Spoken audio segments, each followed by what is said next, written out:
ẹ̀yin èèyàn wa káàkiri gbogbo ibikíbi tí ẹ ti ń wò wá gbogbo ẹ̀yin ọmọ Yorùbá òtítọ́ òdodo mo mọ̀ kí yín bó lójọjọ́ ṣe rí ọ̀rọ̀ ń bọ́rọ̀ ọbọ̀ o ẹ̀yin èèyàn ọ̀rọ̀ ń bọ́rọ̀ ọbọ̀ o kí lọ̀rọ̀ tí ń bọ́rọ̀ ọbọ̀ kí ló ń ṣẹlẹ̀ gangan ẹ̀yin èèyàn bẹ́ẹ̀ bá wò ta láti bí ijọ́ mélòó àwọn awuyewuye kan ń jáde àwọn ọ̀rọ̀ kan ń jáde tó dẹ̀ ti fẹ́ mọ́ tó tún jẹ́ pé ó tún ti mú nǹkan míì lọ́wọ́ ṣùgbọ́n kí lọ̀rọ̀ tí ń bọ́rọ̀ ọbọ̀ ẹ̀yin èèyàn ká lọ ẹ jẹ́ a jọ wo fọ́nrán yìí ẹ jẹ́ a jọ wo fọ́nrán yìí ẹ̀yin bàbá mi tẹ́ ń bẹ ń bí ẹ̀yin ìyá mi tẹ́ ń bẹ ń bí ẹ̀yin lẹ máa George ṣe rí fọ́nrán yìí mo fẹ́ ká farabalẹ̀ ká gbọ́ ká wò ó ká wá máa comment bọ́rọ̀ yẹn ṣe ń lọ ká máa comment torí àríyànjiyàn kan tó ti ń ṣẹlẹ̀ báyìí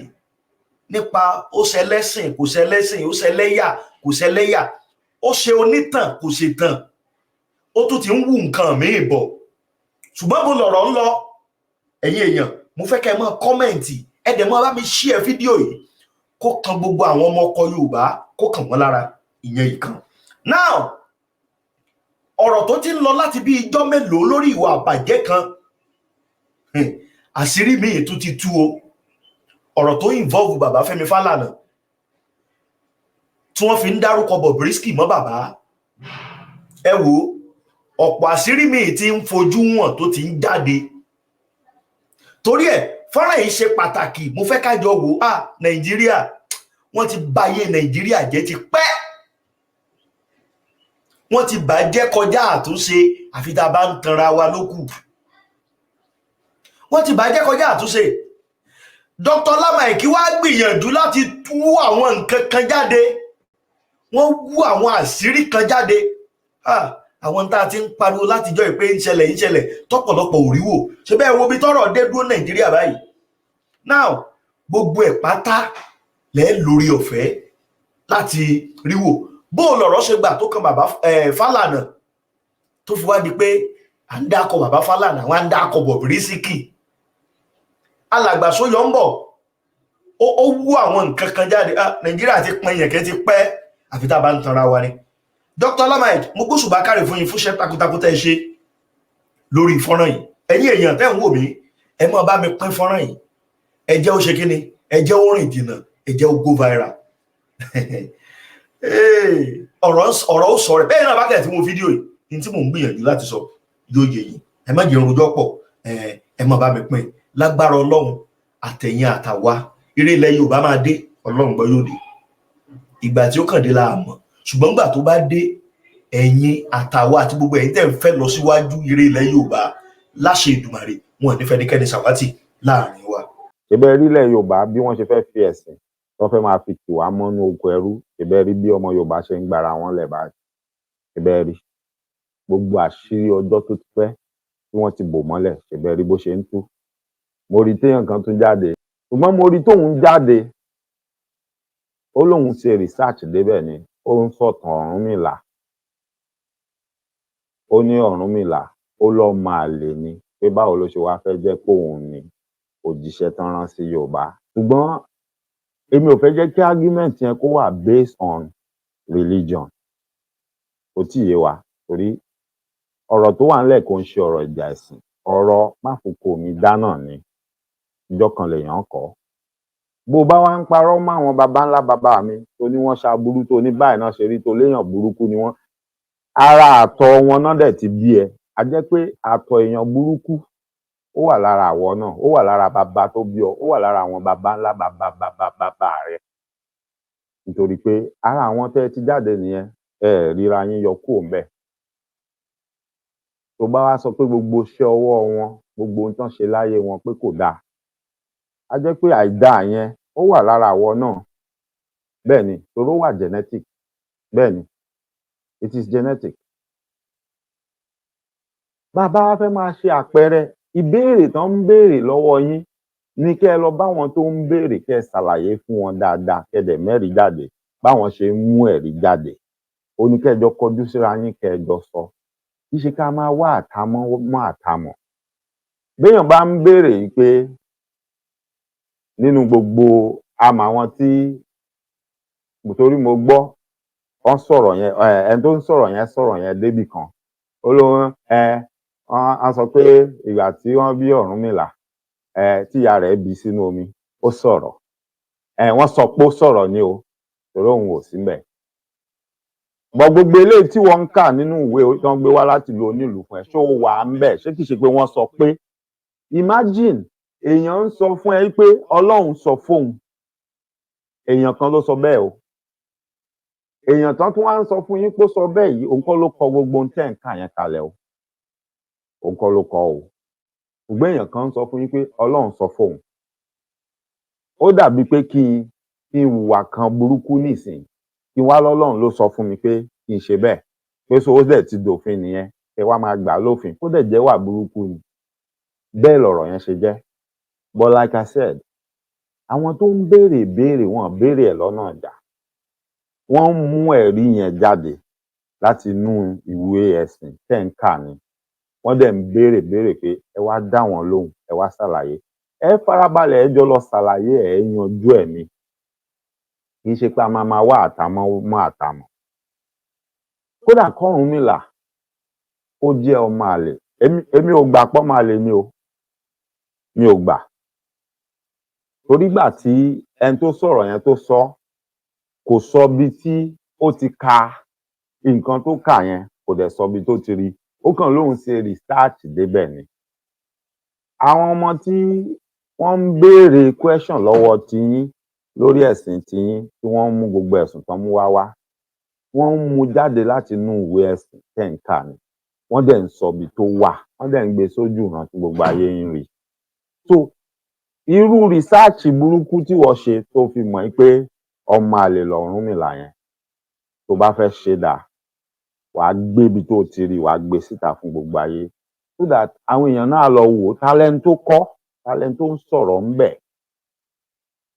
irú ìmọ̀ wo lẹni yẹn ní nípa Ọ̀rúnmìlà kó tó lè máa sọ̀rọ̀ nípa Ọ̀rúnmìlà mi ò rò pé gbogbo ohun tí mo sọ pé mo ti jayò pa ó simple bàjẹ́ no you bring your evidence these guys online that are doing what they are doing the reason why I will not blame them your people started it right even though your people are bringing stuff and interpreting them wrongly yes they were interpreting them wrongly for a very long time.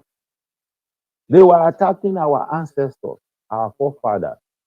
Nobody said nothing for peace to reign. So ní ìsìnlẹ̀ wọn kan fẹ́ dájà ìsìnlẹ̀ kan máa sọ̀rọ̀ mọ́ kan ẹ stop ṣe bẹ́ẹ̀ ẹ ṣe láìkí àbòsí àti mọ̀nàfíkì báyìí ẹ ṣe sòótọ́ ọ̀rọ̀ fúnra yín gbogbo ọgbọ́n tẹ̀ ń dá yẹn kò sẹ́ni tí ò yé tó tán bá tún ti wá dákẹ́ ẹ̀sìn tán náà sọ pé kán wọ́n dájà ìsìnlẹ̀ ẹ̀ tún wá dọ́gbọ́n crawl back kò sẹ́ni tí ò mọ it may not be all of you ó lè má jẹ́ gbogbo yín lẹ nírú èròǹgbà yẹn lọ́kàn báwa kan wà á ti mú èròǹgbà tó wà lọ́kàn ọ̀pọ̀lọpọ̀ yín tẹ̀ ń ṣe ẹ̀sìn yẹn á dẹ̀ mọ ibi tẹ̀ ń bá ọ̀rọ̀ yẹn lọ ọgbọ́n ẹja tàn wọ́n títí tá a fi mú wọn kò lè work lórí generation tó wà yìí generation tó ń bọ̀ lẹ́yìn eléyìí ó máa worst ju eléyìí lọ nǹkan tó máa bá yín fà because everybody ló ti lajú ló ti rí nǹkan tó ń ṣẹlẹ̀ all over the world pé kò síbi tí wọ́n gbé gbogbo rándanràndan tẹ̀ ń polówó yìí lọ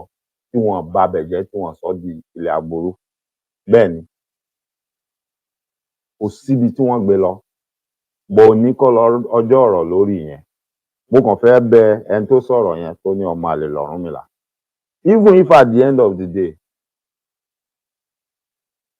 tá a bá rí ibi tẹ́ ẹ ti kà á tá a rẹ́ni tó kọ́ tá a wá fìdí ẹ̀ múlẹ̀ pé lóòótọ́ kì í ṣe ẹni tó fẹ́ ìyá Ọ̀rúnmìlà l'Ọ̀rúnmìlà bí ni ìyá Ọ̀rúnmìlà bí Ọ̀rúnmìlà fún ìyẹn ò sì já sí pé kò lè jẹ́ òjíṣẹ́ àbí wọn lè rán sí wa ìwọ kọ́ ló máa sọ criteria tó máa fi yan òjíṣẹ́ ìwọ kọ́ ló máa sọ fún wa iṣẹ́ ọwọ́ oníkálukú wọn la máa wá gbé wò tá a máa gbé sẹ́gbẹ̀ẹ́ ara wọn ìwọ wá lọ mú jáde fún mi ibi tí Ọ̀rúnmìlà ti ṣe ìdá kan nínú gbogbo ohun tí wọ́n ń kà pé ẹni tí wọ́n ń tẹ̀lé yẹn ó ṣe because if you want to start to go to that route àwa kan wà a kì í ṣe oníṣẹ̀ṣe o, don't get it wrong, a kì í ṣe oníṣẹ̀ṣe, bọ̀ ọmọ Yorùbá ni wá torí wá pé àwa ò dẹ̀ ní bá yín ja ìjà ẹ̀sìn, bá a máa jà fún ilẹ̀ bàbá wa, àní jẹ́ kí àwọn wèrè kan wá ba ilẹ̀ bàbá wa jẹ́, kẹ́ bàlú bàbá wa jẹ́. No, àní gbà. Ìjà ẹ̀sìn là ní bá yín jà, jàgídíjàgan là ní bá yín ṣe. Bọ́ àní wò yín níran, a dẹ̀ ní gbà fún yín kẹ́ máa fi ìtànkìtàn àti àwọn ọ̀rọ̀ tí ò àhesọ tí ò lẹ́sẹ̀ ńlẹ̀ kẹ́ wá fi ba ilẹ̀ Yorùbá jẹ́ nítorí àṣà aláṣà, ìṣe oníṣe àti ẹ̀sìn ẹlẹ́sìn tẹ́ fẹ́ polówó, kò ní sí ààyè ẹ̀. Tó bá jẹ́ bẹ́ẹ̀ láti máa gbéná wora wa lójú, a máa gbéná wora wa lójú tó máa serious gan, tó máa serious gan ni. Èmi ò sínú ẹni tó ń báyàn jàjà ẹ̀sìn, no. Either Christianity, Islam, ìṣẹ̀ṣe, no. I'm not, mi ò beg anybody take part in that. But when it comes to Yoruba land, you have to respect us. Give us our own dues. Any wèrè tó bá fẹ́ ya ọmọ àlè, tó bá fẹ́ máa promote àṣà aláṣà àti ìran oníran, you can go ahead and do that on your own. But má try láti tọwọ́ bọ ìtàn ilẹ̀ Yorùbá àbí ìkankan nínú àwọn òrìṣà ilẹ̀ Yorùbá. If you like pè mí ní ẹlẹ́bọ, I will agree with you pé ẹlẹ́bọ ni mí. The ends are justify the means. But gbogbo ẹnu ni mo lè fi sọ fún ẹ. Tó bá jẹ́ pé lóòótọ́ lọ́run rere kankan wà, mo wà lára wọn tí ó kọ́kọ́ wọbẹ̀, kò dẹ̀ sure fún ẹ pé wọ́n máa wọbẹ̀, mo lè fi gbogbo ẹnu sọ fún ẹ. Bẹ́ẹ̀ ni, bọ̀ ìyẹn kọ́ la wá sọ lénìí, ọ̀rọ̀ ọjọ́ mi ni. Ohun tó ti ń ṣẹlẹ̀ bí oṣù kan sẹ́yìn nípa ọ̀gbẹ́ni arákùnrin tó ń pè ní Bobrisky tó ń múra tó ń ṣe bí obìnrin, tí wọ́n tì mọ́lé láìpẹ́ yìí, tí àwọn ọ̀rọ̀ kan wá jẹ jáde lẹ́yìn tó jáde, tí ọ̀rọ̀ náà wá ń lọ wájú tó ń lọ sẹ́yìn. Ṣẹ́wọ̀n pọ̀pọ̀lọpọ̀ ìgbà láti gbìyànjú láti ṣàlàyé fún wa pé bàbá wa Falana pé kì í ṣe pé wọ́n ní àwọn náà ń ṣerú àṣemáṣe ti bí tá à ń sọ, kò tí ì yé wa. Ó lè jẹ́ pé àgbékalẹ̀ ẹni tó sọ̀rọ̀ kò yé ọ̀pọ̀lọpọ̀ wa rárá. Ohun tí ó kàn rúyàn lójú bẹ́ẹ̀ ni pé ṣé ó yẹ kán bá bàbá wa nídìí irú ọ̀rọ̀ bẹ́ẹ̀. Ẹ̀yin tẹ́ bá dẹ̀ lọ wo fọ́nrán tí mo ṣe fẹ́ gbọ́rọ̀ tí mo sọ nǹkan kan fún wa. Mo ní ọ̀rọ̀ yẹn lè pín sọ́nà méjì. Ó lè jẹ́ gẹ́gẹ́ bí iṣẹ́ tí bàbá ń ṣe lóòótọ́ gẹ́gẹ́ bí agbẹjọ́rò ajàfẹ́tọ̀ọ́ ọmọnìyàn tó dẹ̀ tún jẹ́ agbẹjọ́rò àgbà lórílẹ̀‐èdè Nàìjíríà, pé ó ṣeé ṣe kọ́mọ wọn pè wọ́n pé ẹ lọ lópo agbára yín, ṣègbówó lẹ́ẹ̀ fi pa, kẹ́ lọ fi gba ọ̀gbẹ́ni kalẹ̀, pé ó ṣeé ṣe kó jẹ́ pé iṣẹ́ lásán làwọn bá lọ, pé ṣùgbọ́n ohun tèmi kòrò ojú sí tó bá jẹ́ bẹ́ẹ̀ yẹn ló ṣe rí ni pé ṣerú ibi tó yẹ kí bàbá lọ mọ lo ipò agbára àti ìmọ̀ wọn sí nìyẹn. Nígbà tá a ní ọ̀pọ̀lọpọ̀ ohun tó ń ṣe àwọn ọmọ Yorùbá, mo ṣàpẹẹrẹ níjọ́ náà lọ́hùn-ún, mo ní ṣé tí bàbá wa olóògbé Gani Fáwẹ́hìnmí tán bá wà láyé, ṣénú wọn tó máa dùn sírú nǹkan bẹ́ẹ̀ yẹn, ṣáàrí wọn ń di irú nǹkan bẹ́ẹ̀ yẹn. Mo ní mi ò lérò, pàápàá jùlọ pẹ̀lú bá a ṣe láwọn ọ̀rọ̀ tó yẹ pé wọ́n ṣe pàtàkì, wọ́n ṣe kókó tó wà ńlẹ̀. Mo sì tún fi kún, mo ní ṣé owó ló yẹ kó jẹ wọ́n lógún jù ni, àbí orúkọ rere tí wọ́n ní àti orúkọ rere tí ọmọ Yorùbá fi ń pè wọ́n. Mo wá ní ẹ jẹ́ ká dàárò nídàkejì pé ó ṣeé ṣe kọ́rọ̀ yìí má rí bẹ́ẹ̀ o. Ó lè jẹ́ pé ọ̀gbẹ́ni Bobrisky yẹn irọ́ ló ń pa fún ẹni tó ń bá sọ̀rọ̀ tó kàn ń forúkọ àwọn bàbá wọ̀nyí. Fún ẹ̀yin tẹ́ bá ti wà lórí ẹ̀rọ ayélujára lẹ́nu ọjọ́ mẹ́ta, ẹ ra àwọn fọ́nrán kan níbi tí bàbá ti ń sọ pé kò síbi tí àwọn ti bá Bobrisky sọ̀rọ̀, kò sí nǹkan kan tó pa àwọn àti Bobrisky papọ̀. Yorùbá mi ò yé wa. Ṣe rí pé ọ̀nà méjì tí mo là á sí, ọ̀rọ̀ yẹn ti ń bákan lọ ń bẹ̀. Lílé tó ṣe kókó, yes, bàbá ò hó anybody ní any apology, àwọn náà nira wọn, àgbàlagbà ni wọ́n, iṣẹ́ wọn ni. Tọ́ bá lọ́nà táwọn fẹ́ gbà máa ṣe nìyẹn, kò sẹ́ni tó lè mú wọn nú wa. Ṣùgbọ́n gẹ́gẹ́ bí ọmọ Yorùbá, gẹ́gẹ́ bí àgbàlagbà ńlẹ̀ Yorùbá, tí bàbá bá ro, ló dàbí ọ̀rọ̀ ẹ̀yin àgbà ẹ foríjì mí mi ò tó wo ipa wájú yín wọ́n ní ta bá ní kárò ti pẹ̀là ijó bàjẹ́ bá àṣírò ti pẹ̀là ijó ò ní ṣe é jó òun lọ̀rọ̀ yẹn lọ́dọ̀ bàbá wa ṣùgbọ́n inú mi wá dùn pé wọ́n jáde wọ́n sọ̀rọ̀ wọ́n ní àwọn àti Bobrisky àwọn ò tiẹ̀ lọ́rọ̀ kankan kò síbi táwọn ti pe Bobrisky kò síbi táwọn ti bá a sọ nǹkan kan ṣùgbọ́n gbogbo wa la gbọ́ voice note yẹn àmọ́ èmi ti confam fún wa mo sọ fún wa that voice note is original ohun Bobrisky ni eléyìí tó ń já sí pé Bobrisky ni ọ̀daràn báyìí òun lẹni tí ó ń parọ́ now ìyẹn ò já sí pé ohun tí Bobrisky ló ṣẹlẹ̀ ìyẹn ò já sí pé kò ṣẹlẹ̀ orúkọ bàbá tó gbé sí òun ni bàbá sọ pé kò sí ibì kankan táwọn ti pè é ohun tó ṣẹlẹ̀ yẹn tẹ́ bá wò dáadáa nípa pé tó ṣẹ̀wọ̀n àbí ò ṣẹ̀wọ̀n ṣé wọ́n lọ fi síbì kan àbí wọ́n fi síbì kan ìyẹn ò kan bàbá o ó ti yé yín ó ní godfather ohun kan ló pè a dẹ̀ ti dọ́gbọ́n ṣàlàyé ẹ̀ fún wa pé godfather ẹ̀ ọmọ Yorùbá náà ni bó tiẹ̀ jẹ́ pé àdárúkọ ẹ̀ ọmọ Yorùbá náà ni ilẹ̀ Yorùbá náà ló ń gbé Yorùbá wa kò yé yín ẹni tó sì lórúkọ ni arrangement tán wá náà ṣe fún yẹn ìlànà tán gbé ọ̀rọ̀ ẹ̀ gbà tó ń jẹ mọ́ àwọn nǹkan kan tá a ti sọ sẹ́yìn tá a ti ń sọ tipẹ́tipẹ́ pé nígbà kan ara ohun táwa kan ti rí leléyìí tá à ń pariwo tá a fi sọ pé ìlú yẹn ò kì í ṣèlú mọ́ ọmọ mẹ̀kúnnù náà kàn ń fìyà jẹ ẹni tí ò lówó tí ò léèyàn ẹni tí ò lẹ́ni tí ò lọ gbàálẹ̀ àwọn náà kàn ń fìyà jẹ a tún ń ṣàlàyé fún wa pé ọ̀rọ̀ àwọn bàbá wa tán ní orí yéye ní mògún àṣẹ ló pọ̀ wípé ó pọ̀ nínú àwọn tó wà lọ́gbà ẹ̀wọ̀n báyìí tán ń ṣẹ̀wọ̀n pé ọ̀pọ̀lọpọ̀ wọn gan tí ò mọwọ́ tí ò mẹsẹ̀ tí àwọn ọlọ́pàá olórí burúkú wọ̀nyí kì í ṣe gbogbo wọn o àwọn olórí burúkú tó wà láàrin wọn tó jẹ́ pé àwọn náà dẹ̀ pọ̀ jù àwọn náà pọ̀ jù àwọn olórí burúkú yẹn ló pọ̀ jù tí ọ̀gá wọn kàn déédéé nìkan lọ rójà tí wọ́n déédéé táwọ́ sí ẹni tó ń lọ jẹ́jẹ́ lérò náà ẹlòmíì gan ní id káàdì tó lè fi gbára ẹ̀ lẹ̀ lọ́wọ́ wọ́n á gbà lọ́wọ́ wọn wọ́n á kówó tó bá wà ní wọ́lẹ̀tì wọn wọ́n á sọ wọ́lẹ̀tì wọn síbì kan torí kán má bàa lè identify wọn bẹ́ẹ̀ ni gbogbo ẹnu ni mo lè fi sọ ẹnu mi gbà á. now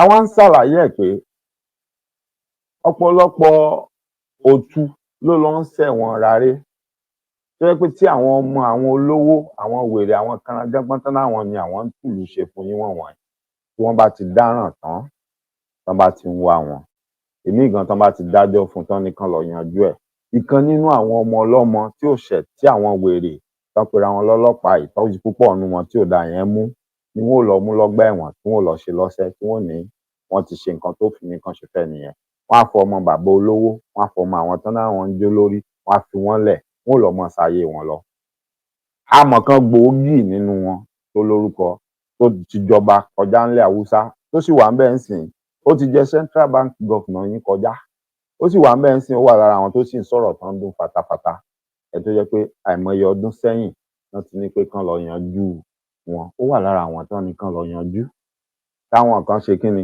wọ́n fẹ̀yìn pọ́n síta tí wọ́n yanjú ẹ̀ ó nìyẹn ó wà lára àwọn tí wọ́n jọ ń dàlú ìyẹn rú tán jọ ń ṣe gbogbo ẹ̀ ó lè máa sọ̀rọ̀ dídùn lẹ́nu ó lè máa mú àwọn èròǹgbà àti àmọ̀ràn tó dáa wá ṣùgbọ́n ìyẹn ò pa aburú tó ti ṣe lẹ́yìn torí wọ́n gbẹ̀mí èèyàn ni wọ́n pa ń gbà yẹn ẹni tí ò ṣẹ̀ ni wọ́n torí ẹ̀sìn burúkú rán dáradára wọn tán láwọn ń gbé kiri nígbà yẹn ṣẹ́ni pé òun náà ń gbà tí ò gbọ́n torí ẹ̀ dàrú tán kò sí lórí tán kò sí lọ́pọlọ tán ro ọpọlọ ẹ̀ tán ro papọ̀ ṣẹ́ni pé òun náà ṣiṣẹ́ lábú olóṣù lórí àwọn tí wọ́n lọ mú ẹni yẹn tí wọ́n pa nísìnyí tẹ́ bá bí á nírúwà yẹn ò dáa la máa sọ fún yín ṣùgbọ́n ẹjọ́ ṣé ẹni tí wèrè ẹ̀ tó ṣe olórí àwọn nǹkan tó kó wọn sòdí tí wọ́n lọ pa ṣé wọ́n lè dá ìdílé yẹn padà fún àwọn mọ̀lẹ́bí wọn ara ohun tí à ń bira wa nìyẹn ẹ wá wò ó ní ìsìn ó ń sayé lọ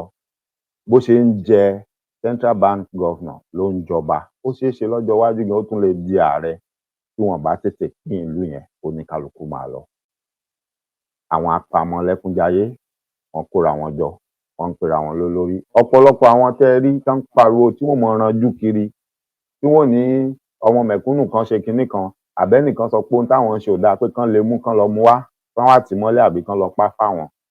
Wọ́n mọ̀ pé ọ̀gbẹ́ni yẹn ṣe ohun tó ṣe o. Ìkankan nu wọn ò fọhùn, wọn ò sọ̀rọ̀ o. Wọn ò sọ̀rọ̀ o. Irú wa tá tiẹ̀ tún mẹ́nu bà tá à ń wú ọ̀rọ̀ yẹn jáde. Wọn ò ní fẹ́ kí irú wa tún máa wú jáde mọ́, torí wọ́n fẹ́ kí gbogbo yín gbàgbé pé irú nǹkan bẹ́ẹ̀ yẹn tiẹ̀ ṣẹlẹ̀. Ó tún dijọ́ tíjà bá pa òun àti kan nu wọn pọ̀, tọ́rọ̀ yẹn bá wá serious ni wọ́n wá lọ wú jáde pé ṣé ẹ rántí ẹni yìí, ṣé ẹ rántí pé wọ́n ló ṣe nǹkan báyìí. Ìwà wọn nìyẹn, bọ́n ṣe máa ń ṣe nìyẹn. Ńgbà wà ní bá wọn ṣerú ẹ̀. Ibẹ̀ yẹn náà kọ́ là ń lọ. Kẹ́ ẹ fi mọ̀ pé ó ti pẹ́, kì í ṣòní kì í ṣàná wọ́n ti ń wurú ìwà yìí. Ọ̀pọ̀lọpọ̀ rán wa létí. Wákìlì tí wọ́n ná mú tán sọ fún yín pé wọ́n tì mọ́lé dònídọ̀la ṣẹ́ mọ́ ibi tán tì mọ́ ṣẹ́ mọ́ ibi tó wà. Ṣé lóòótọ́ ló wà lọ́gbà ẹ̀wọ̀n? Ìgbà kan tí wọ́n ní wọ́n mú Adédoyin wọ́n tì mọ́lé. Ẹ rántí pé arábìnrin kan jáde tó sọ pé ẹni yóò sùn ọgbà ẹ̀wọ̀n, pé ó níbi tó ń sùn. Wípé ìjọ́ tán bá fẹ́ gbé wá kóòtù náà ló ń gbé ńbẹ̀ tán ń gbé wá. Ẹni tẹ́yìn náà rí tán ń gbé wá kóòtù ńgbà yẹn tó ju ẹni tó ń sọgbà ẹ̀wọ̀n. Ní ìsìn gan bá ṣe ń sọ̀rọ̀ yìí gan, kí ló fún yín lárídájú pé kì í ṣe pé ilé ẹ̀ ló ń sùn mọ́jú tó ń lọ tó ń bọ̀? Kí ló fún yín lárídájú yẹn? Ẹní báwo lèmi ṣe mọ̀ pé kì í ṣe bẹ̀ ló ń sùn? Màá mú àwọn ẹ̀rí kan wá fún yín tó máa fẹ̀dí àwọn nǹkan kan tó máa fẹ̀ síta, tó dẹ̀ máa fìdí àwọn òótọ́ kan àtòkodoro tó máa fi múlẹ̀. Ṣé ẹ rántí èèyàn wa kan, alàgbà Fisáyọ̀ Sóyòmbó? Mo fi fọ́nrán ẹ̀ hàn wá níbẹ̀rẹ̀ ọdún yìí lórí ìwádìí kan tó ṣe nípa àwọn customs tó ń jẹ́ ó yé wa pé ìwọ tó bá lówó tó mọ̀rin ẹ̀rìn tó dẹ̀ mọ àwọn tó yẹ kó lọ bá pé kò sí nǹkan tó lè kó wọ Nàìjíríà látẹnubodè, wípé òun ṣe ìwádìí ìjìnlẹ̀ débẹ̀ ni, kì í ṣe pé wọ́n ní wọ́n pé.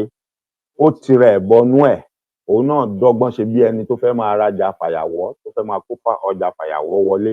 Ó experiment ẹ̀, ó dẹ̀ ó rí díẹ̀, ó rí kùnkùndùn ẹ̀, ó rí gbogbo bó ṣe rí. Ṣé rí ọ̀pọ̀lọpọ̀ ẹni tó bá ń ṣe irú iṣẹ́ tí irú àwọn èèyàn bíi alàgbà Soyombo tí wọ́n ń ṣe, Fisáyọ̀ Soyombo tí wọ́n ń ṣe, irú wọn ìjọba máa ń lé wọn káàkiri bí kán ní kán lé wọn mú kán fi wọ́n sẹ́wọ̀n. Ó ti ṣẹ̀wọ̀n dáadáa, ó ti yé yín, ẹni tán ti tì mọ́lé dáadáa rí ni.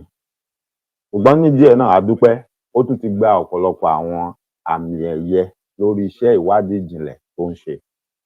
Ọ̀tọ̀ ni pé ká jáde ká la fẹ́ sọ̀rọ̀ yìí, ká kàn mú yìí mọ́ yìí ká da gbogbo ẹ̀rú mọ́ra wọn, ká kàn mọ́ ṣe wá bá ṣe rí lọ. Kò tí yé yín. Ọ̀tọ̀ ni ká ní a wà lórí social media, à ń la àwọn èèyàn wa lójú, à ń sọ̀rọ̀, ká kàn máa parọ́, ká kàn máa mú gbogbo nǹkan tá a bá rí mọ́ra wọn pé owó ṣáà ti pé. Ọ̀tọ̀ nìyẹn.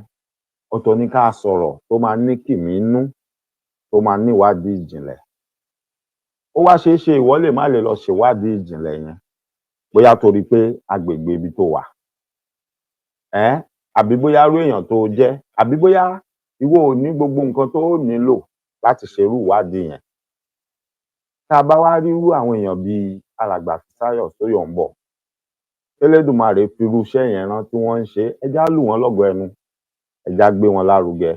Gbogbo ìgbà tá a bá dẹ̀ gbọ́ pé wọ́n gbérú wọn lọ́nà àìtọ́, ẹ já gbìyànjú ká sọ̀rọ̀ sókè, ká sọ̀rọ̀ síta. Àwọn èèyàn péréte tán ń pera wọn lólórí, tán ń pera wọn níjọba wọ̀nwọ̀nyí, wọn lè ju gbogbo wa lọ. Àtẹnujẹ àti ìbẹ̀rùbojo àìlèjàfẹ́tọ̀ọ́ ara ẹni, òun ló ń kó bá wa lọ́pọ̀lọpọ̀ ìgbà. Ká ní gbogbo wa lè fohùn ká fìmọ̀ ṣọ̀kan, ká gbà fún wọn bí wọ́n ṣe ń fi ẹ̀sìn tí wọ́n fi ń dà wá rú, bí wọ́n ṣe ń fi àṣà aláṣà tán fi ń dà wá rú torí kán lè máa rí wa kó jẹ. Ká gbà fún wọn, kí gbogbo wa fi ìmọ̀ ṣọ̀kan pé rárá, àwa tá a jẹ́ Yorùbá, ilẹ̀ Yorùbá ní ilẹ̀ Yorùbá náà ń pè, bí ọmọ Yorùbá ni wá. Eléyìí ò bá àṣà àti ìṣe wa mu, a fẹ́. Àwọn tán jẹ́ Ìgbò lọ́dọ̀ tiwọn, for now ni mò ń sọ o, for now, títí dìgbà tí òǹkálukú ó lọ lọ́tọ̀ọ̀tọ̀. Ara ìdí tó ṣe pàtàkì ká lọ lọ́tọ̀ọ̀tọ̀ náà nìyẹn, so that a lè fìmọ̀ ṣọ̀kan. Bírú ẹ̀ bá ń ṣẹlẹ̀ nígbà tá a bá ti wà lórílẹ̀-èdè Yorùbá, a mọ̀ pé lórílẹ̀-èdè Yorùbá ni, ọmọ Yorùbá sì ni wá, ilẹ̀ Yorùbá ni wọ́n ń pè bí.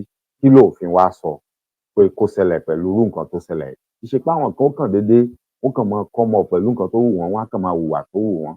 Yorùbá mi ò yé yín. Tó bá jẹ́ ọmọ Yorùbá gbogbo wa, ara wa ni alàgbà Fisáyọ̀ Sóyọ̀mbọ̀.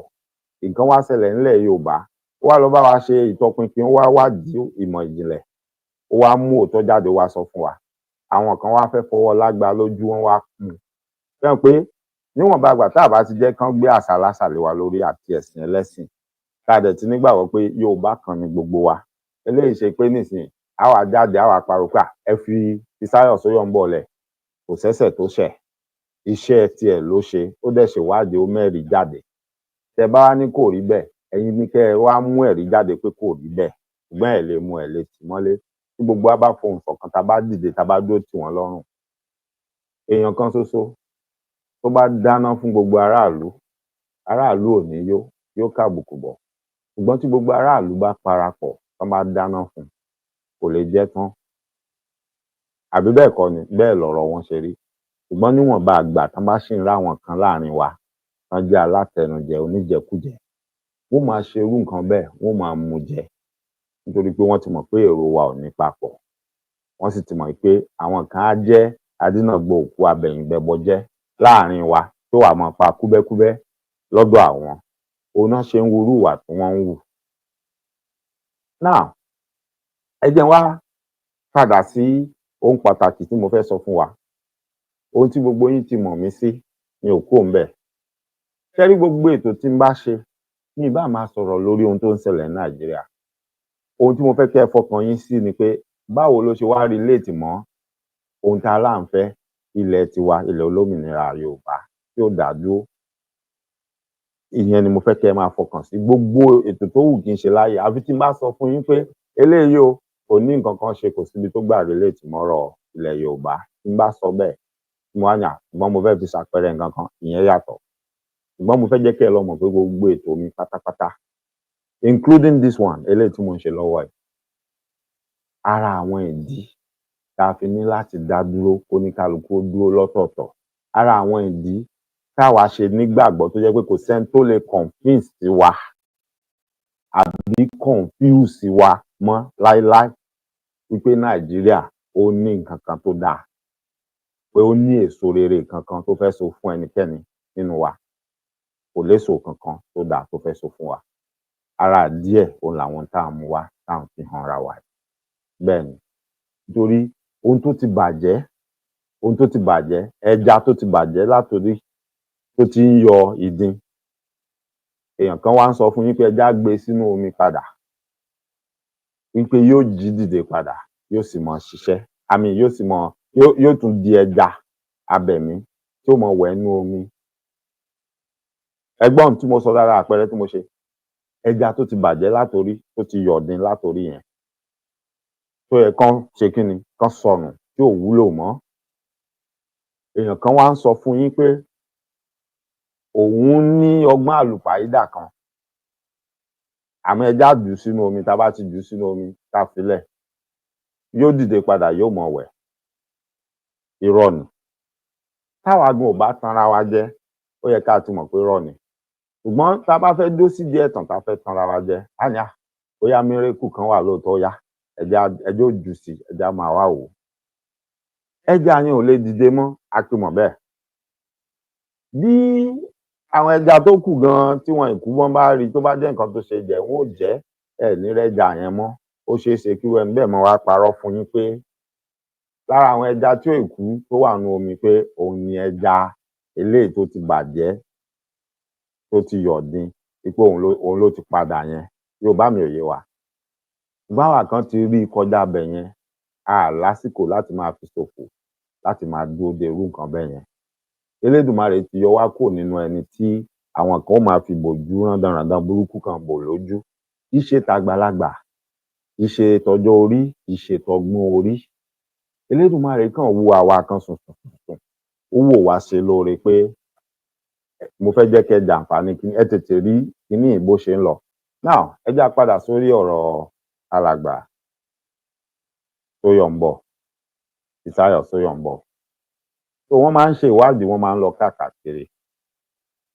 Kí n tó wá mẹ́nu lé, dẹ̀ǹka tó gbọ́ kúnkùndùn, àwọn ohun tó fìdí ẹ̀ múlẹ̀ pé ohun tán ló ṣẹlẹ̀ pẹ̀lú Bobrisky yẹn ó ṣẹlẹ̀ lóòótọ́ ni kò dẹ̀ ṣẹ̀ṣẹ̀ máa ṣẹlẹ̀ ó ti ń ṣẹlẹ̀ tipẹ́ bẹ́ẹ̀ ni ó ti ń ṣẹlẹ̀ tipẹ́ tó bí alàgbà Fisáyọ̀ Sóyọ̀mbọ̀ bí wọ́n ṣe lọ tán ṣèwádìí tàwọn tán fi díẹ̀ múlẹ̀ fún wa pé gbogbo ẹni tó bá lówó tó bá mọ̀ rìn ẹ̀rìn tó mọ ibi tó yẹ kó lọ kò sí nǹkan tó lè kó wọlé sí ìlú tí wọ́n ń pè ní orílẹ̀-èdè tó ń pè ní Nàìjíríà tán dẹ̀ fi ẹ̀rí ẹ̀ hàn wá bẹ́ẹ̀ náà ni wọ́n ṣe ti ara wọn bọnú iṣẹ́ ọ̀tẹlẹ̀múyẹ́ láti wádìí pé bóun náà tiẹ̀ ṣe ń ṣe àwọn ẹlẹ́wọ̀n kí ló ń ṣẹlẹ̀ lọ́gbà ẹ̀wọ̀n tó dẹ̀ fìdí ẹ̀ múlẹ̀ kì í ṣe torí ọ̀rọ̀ Bobrisky ni wọ́n ṣe tara bọ̀bẹ̀ o no bóun tán ti mọ̀ tán ti ṣe ìwádìí yẹn tẹ́lẹ̀tẹ́lẹ̀ tó ti wà ńlẹ̀ ni ẹ jẹ́ ká kọ́kọ́ gbọ́ ọ̀rọ̀ tí wọ́n sọ níbi ìpàdé kan tí wọ́n lọ pẹ̀lú àwọn èèyàn kan ẹ jẹ́ ká gbọ́ àwọn náà ń sọ̀rọ̀ ń bí báyìí. For that project, reverse prison break. You know, people in prison. You're breaking in. Yes. Right. Because people in prison want to break out. I wanted to break in. But the police was then the avenue. So pretend like an offense had been committed, get the police to pick me up, and then send me to jail. By Nigerian laws, in 24 hours, I had to be out of police custody. They kept me for 5 days. Every single morning, they woke me up to ask me if there was someone to pay bribes to get me out. So I found out a lot about Nigerian police, even though they were not the original target. Then from there, they took me to court. In court, people were coming to meet me. After the magistrate remanded me in prison, if you can pay, you will sleep in your house tonight, which means in the Nigerian justice system, once you have money, two things: if you have money and your case is not under media spotlight, you escape justice. So a court sits and they say, send him to jail. But he pays a bribe right in court and he sleeps in his house. And the media reports he's in jail and people celebrate. But you're never going to find that because you can't write to a court. You can't write to a Nigerian prison and say, give us a list of how many inmates you have. You're not going to get an answer. And then in prison, I then found out that you can go to prison in Nigeria and get your records erased. Just speak to the right people and pay them. You can drink, you can do drugs, you can have sex, you can sleep in air-conditioned rooms, you can live the big man life. If you can pay and if you know the right people. And I thought it doesn't help with democracy if we allow a system to continue to let people get away with the law, do what they ọ̀rọ̀ lẹ gbọ́ lẹ́nu alàgbà Fisáyọ̀ Sóyọ̀mbọ̀ àwọn náà ń sọ̀rọ̀ ń bẹ̀ yẹn nípa ìrírí wọn nígbà tí wọ́n mú wọn bí wọ́n ṣe mú wọn wọ́n ṣe gbé wọn lọ ilé ẹjọ́. Now wọ́n bẹ̀rẹ̀ nípa sísàlàyé pé ọ̀pọ̀lọpọ̀ èèyàn ló fẹ́ wá ọ̀nà àti sá jáde kúrò lọ́gbà ẹ̀wọ̀n ṣùgbọ́n lọ́dọ̀ tàwọn àwọn fẹ́ sá wọnú ọgbà ẹ̀wọ̀n ni nítorí pé àwọn fẹ́ ṣe ìwádìí ìtọpinpin pé kí ló tiẹ̀ ń ṣẹlẹ̀ ńbẹ̀, irú àwọn èèyàn wo ló wà ńbẹ̀, bó náà ṣe ń ṣe wọ́n sí, irú ìtọ́jú wo náà ń fún wọn, kí ló ń ṣẹlẹ̀. Eventually á padà gbọ́ àlàyé bọ́n ṣe rìnrìn àjò yẹn tó fi di pé ó padà ṣeé ṣe tán fi dé ọgbà ẹ̀wọ̀n. Then ohun tí wọ́n ṣe mọ̀ pé ẹni tó jẹ́ pé òun fúnra ẹ̀ ló ṣètò nǹkan pé mo kàn ṣàfẹ́ lọ wo nǹkan tó ń ṣẹlẹ̀ ń bí mo fẹ́ bọ́n ṣe ń ṣe àwọn èèyàn àti bí wọ́n fi ń ṣe wọ́n bẹ́ẹ̀. Sọ pé yóò ti ṣètò àwọn èèyàn tó gbálẹ̀ àti bí yóò ṣe rìnrìn àjò yẹn. Now ohun tó dẹ̀ ṣe ó make sure pé ẹ̀sùn tán máa fi kan òun kò ń ṣe ẹ̀sùn pé kán rán òun lọ sẹ́wọ̀n pé kò ń lọ sẹ́wọ̀n. Just like báwọn kan ṣe ní ta lọ́lọ́run bà wọ́n lórúkọ jẹ́ tèmi àti yín mọ̀ pé ẹ̀sùn ó bà mí lórúkọ jẹ́ kò ń ṣe ẹ̀sùn pé kán lọ tìyàn mọ́lé, ẹ̀sùn pé òkè kó ń kálukú mẹ́rin wá kẹ́ wá sọ ni. Ìgbà tó bá dẹ̀ yá adájọ́ tó bá tẹ̀ ní ohun tó ṣe kò yẹ kó ṣe lóòótọ́ jẹ̀bi, ó ṣeé ṣe kán ní kó sanwó ìtanràn fẹ́ni tán ní ó bà lórúkọ jẹ́. Kò tí ì ṣe ọ̀rọ̀ ẹ lọ tì mẹ́wọ̀n pàápàá jùlọ láì tí ì ṣe ẹjọ́. Ṣùgbọ́n tẹ bá wo ìgbésẹ̀ tán gbé ńgbà yẹn àti bọ́n ṣe ṣe ọ̀rọ̀ yẹn ẹ rí i pé gbàrà tán wọ́n tún lọ jí i gbé. Ìdí nìyẹn tí mo bọ̀wọ̀ fún àwọn ará òkè òkun, àwọn ará US àti UK, Canada àti bẹ́ẹ̀ bẹ́ẹ̀ lọ. Ìdí ni pé even ìlànà tán fi lọ gbé ta lọ́lọ́run yẹn kò sádájọ́ tó máa gbọ́ ẹjọ́ yẹn, kò sí adájọ́ tó máa gbọ́ ẹjọ́ yẹn. kò dẹ̀ sí ọlọ́pàá tó máa dá sírú ẹjọ́ yẹn nítorí pé ó mọ̀ pé iṣẹ́ máa bọ́ lọ́wọ́ òun. Adájọ́ yẹn náà dẹ̀ mọ̀ pé iṣẹ́ máa bọ́ lọ́wọ́ òun. Ìdí ni pé kidnapping náà ń po ohun tán ṣe fún Talọ́lọ́run yẹn. Kì í ṣe pé ọlọ́pàá lọ arrest ẹ̀, kì í ṣe pé ọlọ́pàá lọ mú. Kidnapping náà ń ṣe fún.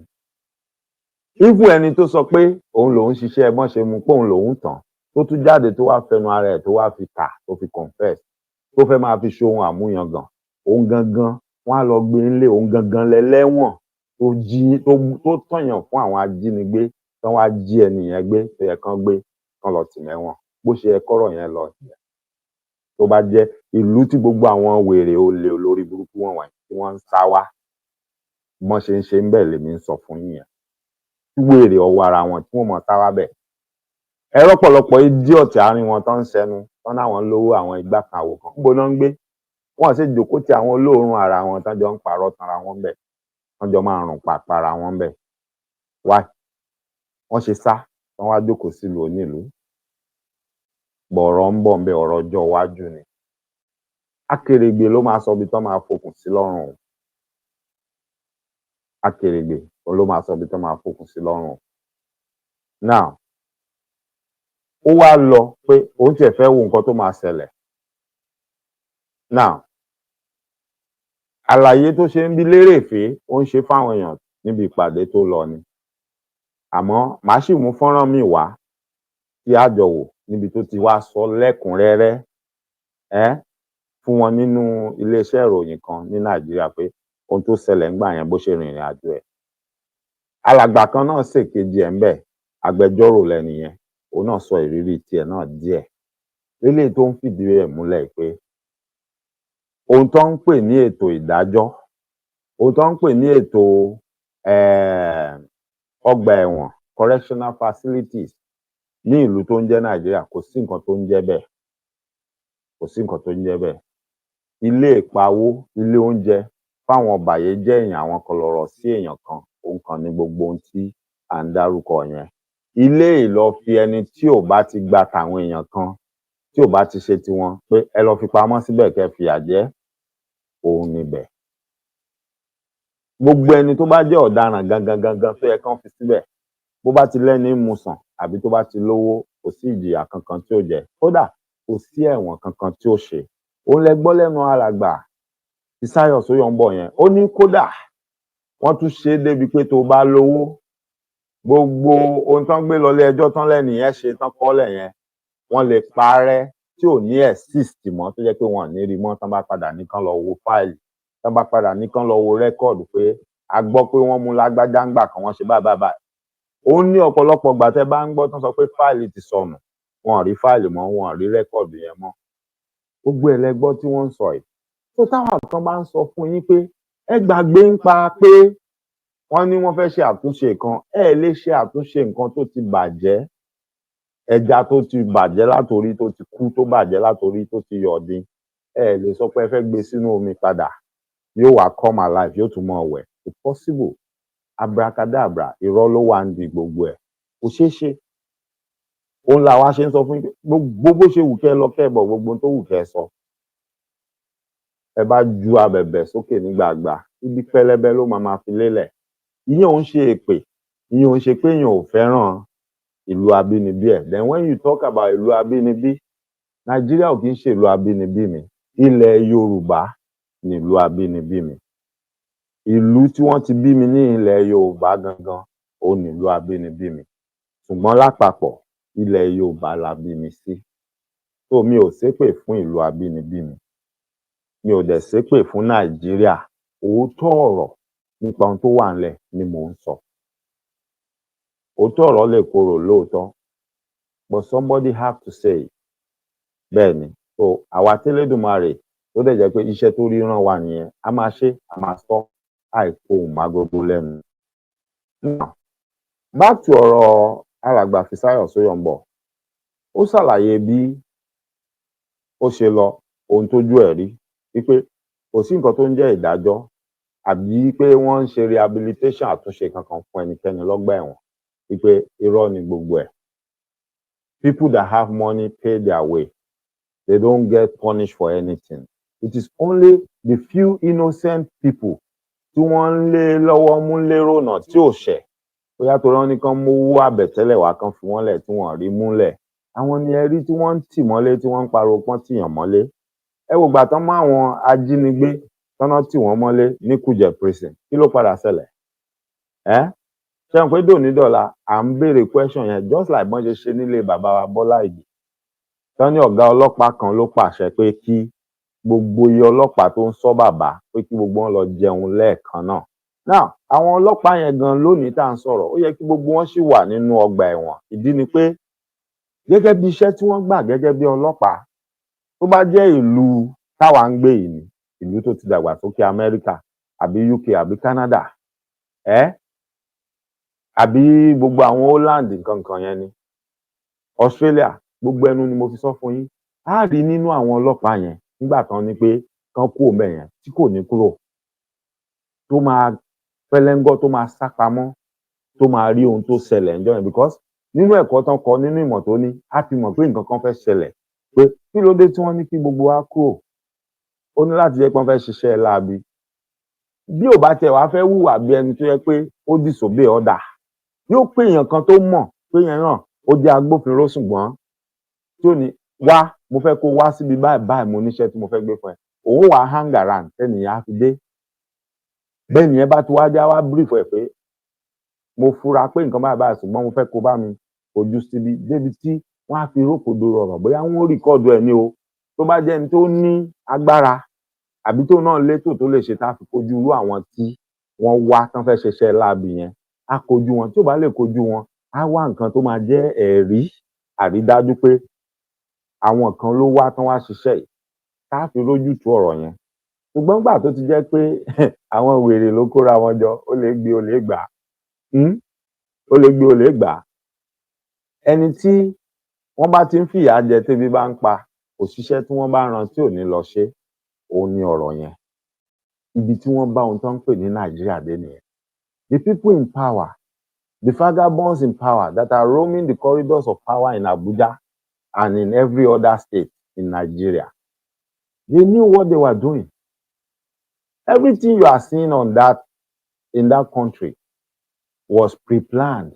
It was planned by some people. Ẹni tébi bá ń pa tán bá ti fi lọ̀kulọ̀ lọ ó máa gbà á náà ó máa gbà á. Ẹni tí à ń jẹ irú ẹ̀ náà fẹ́ ṣe fún ta lọ́lọ́run. Ẹni tí à ń jẹ tá a mú sínú ìgbèkùn tá a wá ń sọ fún pé ohun tá a fẹ́ kó ṣe nìí báyìí la ṣe fẹ́ kó ṣe tó bá ti ṣe á fi ẹ́ lẹ̀. Nígbà tó náà bá rí i pé kò sí freedom tí ò dẹ̀ lẹ́mìí irú àwọn ìyá tó pe rẹ̀ ní ọlọ́sùn àti bàbá kejì kẹ̀rí pé gbà tán ti wò yán pé àwọn ò ní choice o wọn sì lẹ́mìí lọ́wọ́ kan náà ju ọwọ́ lẹ̀ lọ́wọ́ kan náà ju ọwọ́ lẹ̀. Ká lọ́lọ́run tó bá wọn lo agídí. Ẹ jẹ́ ká dúpẹ́ lọ́wọ́ Ọlọ́run pé ó ráwọn èèyàn tí wọ́n dúró tán tí wọ́n dúró tì. Ẹ jẹ́ ká dúpẹ́ lọ́wọ́ ẹ̀mí tó wà nínú ẹ̀ tó náà dúró tán débi tó dúró dé yẹn. Àtàwọn èèyàn tó ń bá wọn pò ó níta because tí ò bá jẹ́ ọlá àwọn èèyàn tó ń bá wọn pò ó níta ni. Ẹ wo gbogbo nǹkan ṣe. Wọ́n tún ní kí ìyá wá dọ̀bálẹ̀. Ìyá tún dọ̀bálẹ̀ obìnrin. Ó ṣe gbogbo ẹ̀ tán. Wọ́n tún ní ó kù síbì kan kinní kan ṣẹlẹ̀. Tí ò bá jẹ́ wàhálà táwọn èèyàn kan bá wọn pò ń ta. Tán dẹ̀ ti rí i pé ẹni táwọn ti dẹ̀ fẹ́ fọ́ọ̀sì náà kò rẹ́dí o eléyìí ò ní gbà kan fọ́ọ̀sì ẹ̀ o. Òun náà ṣe wá ọgbọ́n pé okay á da ọ̀rọ̀ yìí lójúrú àníjó dàbí pé ọmọ ìwìn ni wá kàkà kọ́mọdé pa mí láyò máa fòjóró sí. Ẹ lè jẹ́ ká dúpẹ́ pé àwọn èèyàn tètè gbọ́n ọgbọ́n pé ẹ lé lọ́ọ̀yà burúkú náà dandan tó bẹ̀rẹ̀ kéèsì yẹn kúrò alábọ̀dé ní ara wọn ni. Ẹ jẹ́ kẹ́lòmíì kó bọ́ síbẹ̀ kó take over. Ẹ̀kọ́ kan nìyẹn fún gbogbo wa. Yes, sometimes tó bá jẹ́ ìlú òyìnbó ni irú nǹkan tán fẹ́ ṣe yẹn lè work because lábẹ́ òfin wà tó de òun náà pé iṣẹ́ tán gbé fún ló gbọ́dọ̀ ṣọdẹ̀ gbọ́dọ̀ ṣe lójú òṣùwọ̀n. Ṣùgbọ́n ní Nàìjíríà anything goes. Irú ìwà burúkú tí agbẹjọ́rò alákọ̀ọ́kọ́ yẹn tó wù tó bá jẹ́ ìlú òyìnbó ló ti ṣe gbogbo ẹnu ni mo fi sọ fún yín. Adájọ́ gan ló máa pè sákèsí pé okay tí ìmọ̀ rẹ àti ẹ̀kọ́ rẹ tí ò bá péye tí ò kúnná tó pé o lẹ́tọ̀ọ́ láti béèrè fún ìdásílẹ̀ fún olùjẹ́jọ́ ẹ pé lábẹ́ òfin ẹ̀ṣẹ̀ tó ṣẹ̀ yìí kì í ṣe ẹ̀ṣẹ̀ pé kán lọ tì mọ́lé, o lè gba béèlì ẹ̀ bọ́ǹdì pé kó máa lọlé títí dìgbà tí wọ́n ṣe ẹjọ́. Lélẹ́yìí tí àwọn apá kejì tán pè lẹ́jọ́ náà wọ́n lẹ́tọ̀ọ́ láti sọ pé olúwa mi ẹ má filẹ̀, ẹ bá filẹ̀ ó lè sá lọ. Ṣùgbọ́n ìwọ tó wá tún jẹ́ agbẹjọ́rò titi ẹ̀ náà wà á tún wá sọ wọn pé olúwa mi kò lè sá lọ bí kankan, kí ló fẹ́ sá lọ fún? Kò sẹ́ṣẹ̀ kankan tó ṣẹ̀, ṣé lórí ọ̀rọ̀ pé ó bà mí lórúkọ jẹ́, ó bà mí lórúkọ jẹ́ ni ó wá sá lọ, tí ó wá sọ̀rọ̀ ẹ̀dọ̀, tí ó ṣẹ̀ṣẹ̀ wá sọ̀rọ̀ ẹ̀dọ̀ ọ̀daràn. Kì í sọ̀daràn báyìí, wọ́n fẹ̀sùn kàn ní, wọn àti fún wa lẹ́rìí pé ó ṣe ohun tán ló ṣe, tó kò tí ì di ọ̀daràn. Wọ́n bá sì fún wa lẹ́rìí gan ẹ̀ṣẹ̀ rẹ̀ tán ló ṣẹ̀ àtẹ̀sùn tán fi kàn án, kì í ṣàṣẹ̀ṣẹ̀ apààyàn, kí wá ló fẹ́ sá lọ fún? You see, it's as simple as that. And the judge, a right judge in his right senses, will allow such a person to be bonded, to be bailed, because kò síbi tó ń sá lọ. Tó bá wá kan kàráǹgídá tí agbẹjọ́rò àwọn tó ń mú ẹjọ́ wá bá tún àní yóò sá lọ sẹ̀, adájọ́ lè ní ó dá ọ̀gbẹ́ni tó níwèé ìrìnnà téèyàn lè fi rìnnà jáde ńlùú, tó bá lóhùn ní wọn yóò yá mú wá fún wa, tó bá ti lè mú kalẹ̀ fúnlé ẹjọ́ wọn á dẹ̀ sẹ́ẹ̀tì béèlì, tó bá dẹ̀ ti gba béèlì kó máa lọ, kò lè sá lọ. Nǹkan tó bá wá mú tó lọ ṣe passport míì tó sá lọ, fẹ́ràn pé kò ì tí ì di ọ̀daràn tẹ́lẹ̀, a jẹ́ pé òun fúnra rẹ̀ ó sọ̀rọ̀ ẹ̀ dọ̀daràn nìyẹn. It's as simple as that. Gbọ́n nítorí pé ìlú rándanrandan àti gbogbo ètò rándanrandan ó lè gbé ó lè gbà, ẹ̀yin tẹ́ ẹ bá tún wá fẹ́ rí gbogbo àṣírí àárín yẹn dáadáa, ẹ padà lọ gbọ́ gbogbo ọ̀rọ̀ tó ń sọ síra wọn nígbà tí wọ́n wá padà ń bára wọn jà, nígbà tí gbogbo ẹ̀ ń dàrú. Ẹ rí bí wọ́n ṣe ń sọ àwọn bàbá olówó wọn, olówó ogbó tó ń ṣílẹ̀kùn fólè tí wọ́n ní káàkiri, tó ń gbówó lẹ̀, tán fi lọ ń fi ṣe owó bọ̀bẹ́ fún gbogbo àwọn tán lọ ń gbówó fún láti máa fìyà jẹ aláìṣẹ̀, láti máa fìyà jẹ ọmọ ọlọ́mọ, nítorí pé wọ́n fẹ́ púrúfù agbára, nítorí pé wọ́n fẹ́ jà fún àṣà aláṣà. Lóòótọ́ ará àwọn kan tán dúró tán ní àwa dúró lórí pé ó bà bàbá wa lórúkọ jẹ́. I'm not against that. Tó bá sọ nǹkan tí ò jóòtọ́, tí ò lẹ́rìí, tó fi bá mu, yes, èmi ni pé ẹ fi ọ̀nà òfin yẹn tọ́, òfin tẹ́ fi gbé yẹn òun náà ni kẹ́ fi parí ẹ̀. But tá a bá wo bẹ́ẹ̀ ṣe lẹ́yìn lọ fòfin gbé, láti bẹ̀rẹ̀ lọ̀rọ̀ yín ti wọ́ wá, ibi tẹ́ ti ní problem pẹ̀lú àwa kan nìyẹn. Àti bẹ̀rẹ̀ lọ̀rọ̀ yín ti wọ́ wá, gbígbé tẹ́ lọ gbé yẹn, ìgbé jíjíyàn gbé tí ò bófin mu ni. Táwa dẹ̀ sì lè dúró tì yín lọ́rùn lórí ẹ̀ lọ́jọ́kọ́jọ́ tá a bá rí ilé ẹjọ́ tó dáa, tí ì ṣe irú ilé ẹjọ́ rándanrandan tẹ́ ń kó káàkiri ní Nàìjíríà. Tá a lè dúró tì yín lórí ẹ̀ tá a dẹ̀ máa proof ẹ̀, tẹ́ dẹ̀ máa jẹ̀bi látayé dọ́run ni, tí ì ṣe ọ̀rọ̀ ẹnu. Ohun tó ń ṣe nìyẹn. Irú ẹ̀ ó kún ara ohun tó fa adájọ́ ẹ lọ fìyàn sẹ́wọ̀n, wọ́n dọ́nà, àwọn kan ń pè, wọ́n ti ń sanwó fúnra wọn, wọ́n ti ń sọ pé kán lọ gba yàrá fún síbì kan, àwọn kan ń pè, ó ti ń di pé ó lọ ń sunlé, ó ń tilé wá, ẹni tán dájọ́ ẹ̀wọ̀n gbére fún, ó ti ń di pé ilé ẹ̀ ló wà, ilé ẹ̀ ló wà, ilé ẹ̀ ló ń sùn, ilé ẹ̀ ló ń gbé, oúnjẹ inú ilé ẹ̀ ló ń jẹ. Ṣùgbọ́n tán bá ti mú ọmọ mẹ̀kúnnù àtọmọ kò lè nìyàn, wọ́n á jù wọ́n síbẹ̀. Ẹlòmíì gan tí ò ṣẹ̀ṣẹ̀ kankan tán kàn ní amúlóru, ó rìn rẹ́gbẹ̀rẹ́gbẹ́, wọ́n á jù síbẹ̀, á kú síbẹ̀. Àbí ṣé àgbọ́ ọ̀pọ̀lọpọ̀ tán pa? At the same time, ọ̀pọ̀lọpọ̀ àwọn yìí bóyá ó lọ ilé ìjọsìn dáràn, ó lọ dúró sábẹ́ olùṣọ́ àgùntàn rándanrandan kan, nǹkan kan wá pa wọ́n pọ̀, àṣírí fẹ́ tú, wọ́n bá ti pe àwọn tiwọn tó wà nínú ọlọ́pàá, ẹ bá wa gbé ẹ lọ jù síbì kan. Ọ̀pọ̀lọpọ̀ irú wọn àìmọye wọ́n ti gbẹ̀mí wọn sọnù tí ò sẹ́ni tó mọ̀, táwọn fámílì wọn ò ní mọ ibi tí wọ́n wà, tí wọ́n á rò pọ́n jí wọn gbé ni. Gbogbo irú ẹ̀ òun ni ọ̀gbẹ́ni Fisáyọ̀ Sóyọ̀mbọ̀ ló ń sọ̀rọ̀ nípa ẹ̀. Ṣùgbọ́n ẹ jẹ́ ká lọ nú fọ́nrán bíi tí ó ti wà nínú stúdíò gangan, Arise News, tí wọ́n ti ń béèrè ọ̀rọ̀ lọ́wọ́ ẹ̀. Ẹ jẹ́ ká jọ gbọ́ gbogbo ohun tó ṣẹlẹ̀. Now, ká tó gbọ́ ó tó bẹ̀rẹ̀, ẹni tí ẹ ó kọ́kọ́ gbọ́ tó ń sọ̀rọ̀ yẹn, ìkan nínú àwọn ọ̀gá tí wọ́n ti ṣiṣẹ́ ní ọgbà ẹ̀wọ̀n rí ni. Ó ń ṣàlàyé, ó ń sọ pé àwọn létò ipá kan àwo kan nígbà tó ń wà ń bẹ̀, àwọn nọ́mbà kan wà táwọn èèyàn lè pè. Irọ́ tán máa ń pa nìyẹn. Wọ́n máa ṣe copycat ohun tí wọ́n ń ṣe láwọn ìlú tó dàgbàsókè. Wọ́n á kọ òfin yẹn sórí pépà, wọ́n á fi àwọn àpẹẹrẹ síbẹ̀ just like wọ́n ṣe sọ fún yín pé bail is free tèmi àti yín lẹ́mọ̀ pé bail is not free àbí bẹ́ẹ̀ kọ́ ni wọ́n tún gbà ju owó bẹ́ẹ̀lì gan lọ lọ́wọ́ yín yàtọ̀ sílé tán ti ń gbà láti gbà tán ti mú ẹnìyẹn but they will write it there pé bail is free àwọn ọ̀gá wọn máa jáde wọn á ní ẹ má sanwó bẹ́ẹ̀lì fẹ́nikẹ́ni ọ̀fẹ́ ni ẹ kàn sign ni ẹ dẹ̀ ṣe gbogbo nǹkan bá ní kẹ́ ṣe which at the end of the day èmi àti yín mọ̀ pé rọ ni wọ́n á gba owó bó o bá mówó lọ even owó tí wọ́n fi ra pépà ó ti sọ fún yín pé àwọn ò ní pépà wọ́n lè ní printer òṣìṣẹ́ nítorí kò síná àwọn fẹ́ repo sí generator ìwọ tó sì mọ̀ kó fẹ́ gbá ọmọ ọlọ́mọ tán mú sínú gáló jáde tó dẹ̀ fẹ́ kí a jẹ ìgbà wo ló ní mówó lẹ́ẹ̀pẹ́ kan lọ ra epo sínú generator kan lè print gbogbo randanrandan tán bá àwọn fẹ́ print bẹ́ẹ̀ náà ni gbogbo ọ̀rọ̀ wọn ṣe rí they will write stuff on paper they will put stuff down pé òfin ni but that doesn't mean they are following it none of them they are not following it ẹ jẹ́ àgbọ̀ lẹ́nu alàgbà Soyombo.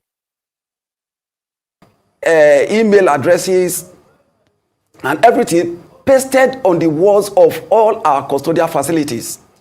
The essence was to encourage Nigerians to utilize that window to report any untoward behavior. Okay. In fairness to some, we got calls and immediately they were addressed. Okay, Mr. So I think we need to tread softly when we are talking about allegations. Okay, let me go back to Soyombo because you made some allegations against him and he has to defend himself. So Soyombo, let's get back to you. First and foremost, before you respond to what he has said, I also want you to tell us about your experience about the living conditions inside the prison, the healthcare, sanitation, and food. Then you can also use that opportunity to answer Mr. Francis's questions. Yeah. First thing statements is for every investigation I've done, it's because ordinary people went through those systems and encountered problems, and they thought it had to be escalated. So I didn't just, someone went to prison and came out and said, oh, wow, that's a cesspool of corruption. You need to find a way to get in. The person went to prison in 2017. It took me 2 years to plan, and in 2019, I went in. Now, by the way, I spent 5 nights in the police cell. All they wanted to do was collect bribes to free me. Because I didn't pay bribes. This is from your own personal experience? From my personal, we got someone to arrange that. I bought a car, a vehicle, I paid, out of 2.8, I paid 500, and I didn't want to pay the rest. Okay, that's the claim that was taken to the police, okay. And then they picked me up and changed the charge to stealing and hijacking of SUV. Person said I didn't complete payment, and I didn't want to. So each day they were asking. Ṣé gbọ́, ṣé rí bí wọ́n ṣe twist the case tí wọ́n gbé wá. Mo ra ọkọ̀ lọ́wọ́ èèyàn, èmi àti ẹ̀ lágrímẹ̀ntì pé 2.8 million ni. Mo ní òkè máa kó 500,000 ilẹ̀ fún ẹ, máa gbé mọ́tò máa lọ. Bóyá mo ní màá máa wá san yòókù díẹ̀díẹ̀. Now, ẹ rántí pé wọ́n mọ̀ ṣe kìíní ẹ bẹ́ẹ̀ ni o. Just pé kọ́lọ́pàá lè fi arrest ẹ̀ kan lè wo kí ni process yẹn kí ni wọ́n máa ṣe. Now, out of 3.8, mo san 500,000, which was the agreement I had with the owner of the vehicle. But ìgbà tó time tí ẹni yẹn claim pé mo ní mo máa wá san owó tó kù, mi ò san owó tó kù. Ọlọ́pàá wá gbé mi. Now, gẹ́gẹ́ bí ohun tó yẹ kán máa wá bí wọ́n ṣe ni ìsídà àwọn á gba ọkọ̀ yẹn lọ́wọ́ mi fẹ́ni tó ní padà. If I have caused any damages or anything, that is somebody fẹ́ settle ẹ̀ fún wa amicably táwọn méjèèjì agree pé ẹ bá wa settle ẹ̀ ń bí ká máa bá tiwa lọ. So ó yẹ kán wá bó ṣe máa balance ẹ̀ pé okay o ti forfeit 500,000 mọ́tò tó wà mileage tó ti kó sí tó o lè rówó yẹn gbà bọ̀ since tó san balance ẹni tó ní mọ́tò máa gba mọ́tò. If I have caused any damages, kí wọ́n wo bọ́n ṣe máa fálù damages yẹn kán dẹ̀ bí mi pé okay ó ti cause damages sí mọ́tò yìí owó tó sanlẹ̀ kò ká ó sì ní láti san iye báyìí sí but first thing first kán gba mọ́tò yẹn lọ́wọ́ mi Yorùbá mi ò yé yín as long as tábà ti lè sọ́n tù bí inú bí ó yẹ kán lè yanjú ẹ̀ kò yẹ kó kọjá abẹ yẹn náà tí mi bá gbà àbí tẹ́ni ò bá gbà wọ́n lè charge ẹjọ́ yẹn lọ sílé ẹjọ́ but ẹjọ́ yẹn ní láti wà based on nǹkan tá ló ṣẹlẹ̀ gangan ni kò nídìí kí story yẹn change so mo forfeit payment ni mi ò sanwó bí mo ṣe ní màá sanwó mọ́ mi ò dẹ̀ sanwó pé onímọ́tò dẹ̀ fẹ́ gba mọ́tò mi ò jí mọ́tò náà bọ̀tẹ́ bá gbọ́ ohun tí Sáyọ̀ Sóyombo ọ̀sẹ̀ sọ ó ní at the end of the day ohun tó ń lọ kọ síbẹ̀ ni pé òun jí mọ́tò kò jí mọ́tò náà ẹ rántí pé òun fúnra rẹ̀ ló arrange ọ̀rọ̀ yẹn bọ̀ ẹ wo ibi tí àwọn ti twist ọ̀rọ̀ yẹn ẹ wo ibi tí wọ́n ti gbé lọ ẹja tẹ̀síwájú. Oh, you don't have someone to come and, settle your bill. They just wanted bribes. But I wanted to go to prison because police was not the target. So at the end, after Monday to Friday, they had to arraign me in court. First thing to note is that once the magistrate said remanded in prison custody, and the court closed, and they took me down to the holding cell, the first thing the prison warder did, there was a lady who was, working as my sister. They told me to go into their office in court, and they told her to peep into the holding cell. I had peeped myself, I saw, and they told her, "Is that the kind of place you want your brother to stay? Give us money, and your brother will stay in our office." Because we needed to be there until evening when the prison boss would go around all the courts to convey inmates to prison. The prison warders approached me, I didn't approach them. And then, there was a negotiation, and then she settled for 5,000 naira. 5,000 naira? Oh, yes. It's on tape. I want him to produce the videos the prison service seized from me in 2019. Because when you say some allegations are unsubstantiated, the ones that are substantiated, that were taped, that the prison service seized from me, produce them. Wow. Oh, yes. Not only that, then they came and then they said, "Oh, in prison, if you have money, you will never suffer. You serve the prison either with your body or with your money." I can tell you Bobrisky did not spend time in prison. Spent 3 weeks and they moved him out. There's no single Nigerian who has money and does not want to complete their time in prison that will do it. It's only if they want to. From there, they told me I could get a decent place to stay in prison for 50,000, for 100,000, for 150. He even said 1 million. This was in 2019. 1 million. So how much are they supposed to be charging you per day for this supposed... Different special rooms, depending on how much money you have. When the guy said 1 million, I said 1 million. He said yes. When Fayose was in Ikoyi prison, do you think he stayed in the general cell? Wow. That's the answer they gave me. These things are on tape. I'm not making allegations. These were things that happened to me that I filmed with the secret service. Tell the Nigerian Prison Service to produce it. Everything is on tape. The warders then told me that the warders in the prison had told the ones in court not to be striking deals with inmates, to wait for the inmates to get to prison so that the ones in prison would strike the deals by themselves. Oh, because we were training the warders. Yes, by striking the deal warders before in they come court. to him. Yes, even in court, somebody approached me. The warders, call, say, "Who is working on your bill?" They called someone. The person, the lawyer, came and said, I work with the magistrate. If you pay 200,000 naira, you will sleep in your house tonight, even though the magistrate had pronounced remanded in prison. Wow. Yes, the only reason it didn't work out is I wanted to go to prison, not to get out. So even when you were in prison, what was the condition like? You get to prison, health-wise, before food-wise? you talk about Sancho. ẹ má bínú ní ìnífẹ́ waste time wa púpọ̀ lórí fídíò yìí ẹ rí i pé ó sọ́nsìn ó ní láti court lẹ́yìn tádájọ́ ti ní kán lọ remand òun sí prison ni àwọn kan ti ń negotiate pẹ̀lú òun pé ta ló fẹ́ gba béèlì ẹ̀ ta ló wà fún ẹ̀. Ó ń sọ fún wa categorically pé despite the fact adájọ́ yẹn sọ pé ẹ lọ fi sí ọgbà ẹ̀wọ̀n for now pé but wọ́n ń sọ fún àwọn ọjọ́ yẹn pé tóun bá ní 200,000 naira 200,000 naira òun ò ní sun prison o òun máa sùn nílé òun lénìí. That means he won't even sleep in prison for 1 day, for 1 single day. The same way tí wọ́n fi lọ ra kéèsì ta lọ́lọ́run tán fi make sure pé wọ́n ti ta lọ́lọ́run mọ́lé for the long time, long period tán fi tì mọ́lé. Bẹ́ẹ̀ náà ni irú nǹkan tí wọ́n offer fọ́gbẹ́ni pé okay fẹ́sùn tán tẹ̀ wá kà sí ẹ lọ́rùn bó tẹ̀ jẹ́ pé wrong allegations ni àwọn ọlọ́pàá kọ sínú ìwé wá síwájú adájọ́. Which ẹ gbọ́ lẹ́nu òun náà ó mọ̀ọ́mọ̀ má fa ìtẹ̀ torí pé ó fẹ́ kán tì òun mọ́lé gangan. And then somebody is now offering pay 200,000 and you won't even sleep in cell. You will go home tonight. Which means wọ́n máa gba láàyè pé máa lọ ilé ẹja rẹ̀ tó bá kàn ti dijọ́ yẹn wàá tètè dé àwa la máa gbé ẹ wá sí court. Á dàbí ìgbà tó yẹ pé ọ̀dọ̀ wa náà ló wà ó ń ṣẹ̀wọ̀n.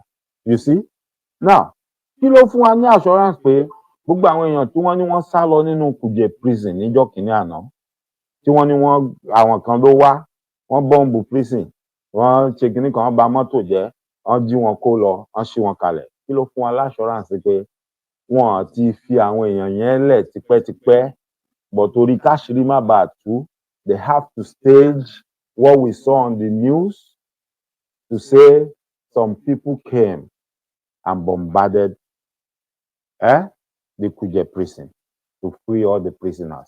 That's food for thought for all of us. Because ṣe rí ọ̀rọ̀ Bobrisky tó ṣẹlẹ̀ yẹn, ó máa tún wú ọ̀pọ̀lọpọ̀ nǹkan míì jáde tó yẹ pé a máa relate mọ́ èyí tó ti ṣẹlẹ̀ sẹ́yìn, a máa gbé wọnú ara wa, a dẹ̀ máa fi mú òótọ́ àti làákàyè tó wà nù ẹ̀, a máa fi mú jáde fúnra wa. So let me ask you, kí ló fún yín ní assurance wípé gbogbo àwọn èèyàn tó yẹ kán tì mọ́nú Kùjẹ prison yẹn, ṣe rántí ọ̀rọ̀ Yàyà Bello ní Kogi náà, ẹ rántí bọ̀bọ́ tí òun àti arábìnrin Àpótì tí wọ́n ń fa wàhálà lé lórí tó parọ́ mọ́ Àpótì pé Àpótì ni ọ̀gbẹ́ni yẹn ń ṣiṣẹ́ fún, t'Àpótì padà wá tú àṣírí pé no, ìwọ ni kó wá sọ bó ṣe jẹ́ tó fi jẹ́ pé inú government house ló ń gbé, ìwọ ni kó wá sọ bó ṣe lọ mú ọ̀daràn tán ti tì mẹ́wọ̀n tó wà ní Kùjẹ tó yẹ kó wà lẹ́wọ̀n gbére, bó ṣe mú jáde, ọ̀nà wo ló gbà mú jáde tó fi di ẹni tó padà sí Kogi tó wá ń gbé inú government house. You see, so gbogbo ẹ ti make sense now, it's making sense now. So tí àwa kan bá jókòó mi kan tá a bá ń sọ fún yín pé ẹ jẹ́ kán da kínní ìrú kó kálukú máa lọ, ẹ jẹ́ ká lọ tú ẹrù wa tò, ẹ má rò pé orí wa ò pé orí wa pé àmọ́ nǹkan tá à ń sọ, àmọ́ nǹkan tá à ń sọ. Ẹ ní oògùn ẹ̀ dẹ̀ ní nǹkan kan tẹ́ fẹ́ ṣe sí àwọn eléyìí pẹ̀lú gbogbo wàhálà tán ti dálẹ̀ àti structure tán ti create lẹ̀ àti pattern tó ti wà ńlẹ̀, including starting from ó kéré jù the smallest department at any level of the Nigerian government, be it at the local government level, àti bẹ̀ wá ni everything ti wà rotten. Ó wá lọ bẹ́ẹ̀ yẹn títí tó fi dé òkè pátápátá, even including the small officers. Ọmọ tán ṣẹ̀ṣẹ̀ gbà síṣẹ́ ọlọ́pàá lénìí, ọmọ tán ṣẹ̀ṣẹ̀ gbà sí custom lénìí, ọmọ tán ṣẹ̀ṣẹ̀ gbà sí iṣẹ́ ológun lénìí, gbogbo wọn, they are all ready to pounce on the innocent soul and extort them for money just to make themselves rich, because that is the structure, that is the system. Ohun táwa fi tètè ń pariwo nìyẹn pé no, kò bójú mu. Now kí ló lè kọ́ ọ̀bọ ẹ̀, kí ló lè dẹ́kun ẹ̀? Tán bá pín tó ní kálukú bá lọ lọ́tọ̀ọ̀tọ̀, tó ní kálukú wá lọ sọ pé okay, a ṣẹ̀ṣẹ̀ bẹ̀rẹ̀ ni, we are starting a new leaf and these are the laws, these are the rules. Ó fẹ́ sọ ọlọ́pàá, okay, wá sọ ọlọ́pàá, iye tó máa gbà ní àwọn ẹ̀tọ́ tó ní lábẹ́ òfin ni, nǹkan kan ò ní ṣe ẹ́, gbogbo nǹkan tó nílò láti ṣiṣẹ́ láti dáàbò bò ẹ́ àti láti kojú gbogbo àwọn tó bá fẹ́ máa wá dá wàhálà lẹ̀, gbogbo ẹ̀ la máa fún ẹ. Àárín ẹ lọ fún ìdánilẹ́kọ̀ọ́ nípa gbogbo ohun tá a fẹ́ kó fún ẹ. Ètò ilé ìwòsàn tó dáa tó péye ó ti wà fún gbogbo ẹ̀yin tẹ́ máa ṣe irúṣẹ́ yìí. Àwọn dókítà tó mọṣẹ́ tí ó mọ iye ọpọlọ yín wò lẹ́yìn gbogbo ìgbà lóòrèkóòrè, bóyá every 6 months ni, bóyá every 3 months ni, wàá máa lọ fún evaluation for us to know pé you are still with your senses.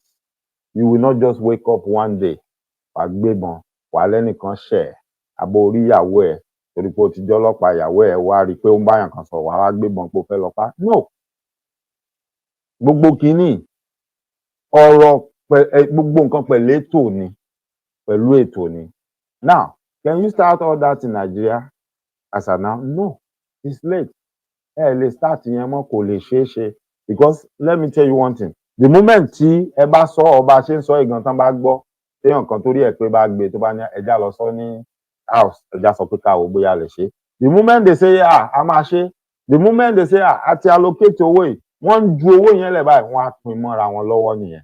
So orí wa pé ohun tá à ń sọ ó yé wa, because kò tíì sí ìjìyà tó kúnná lẹ́kùnrẹ́rẹ́ fún ẹni tó jí owó gbé.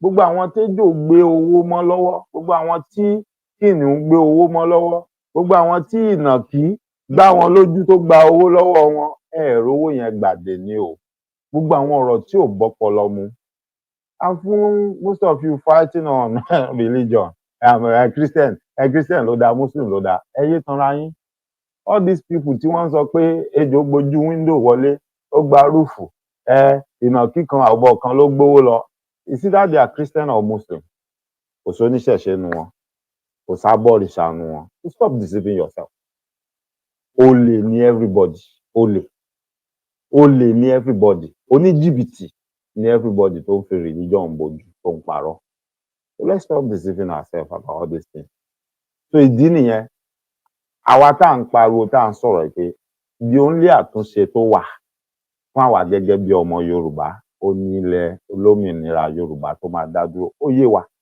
ó yé ọmọ tó ń sunkún ó yé ìyá ẹ̀ tó ń rẹ̀ dákẹ́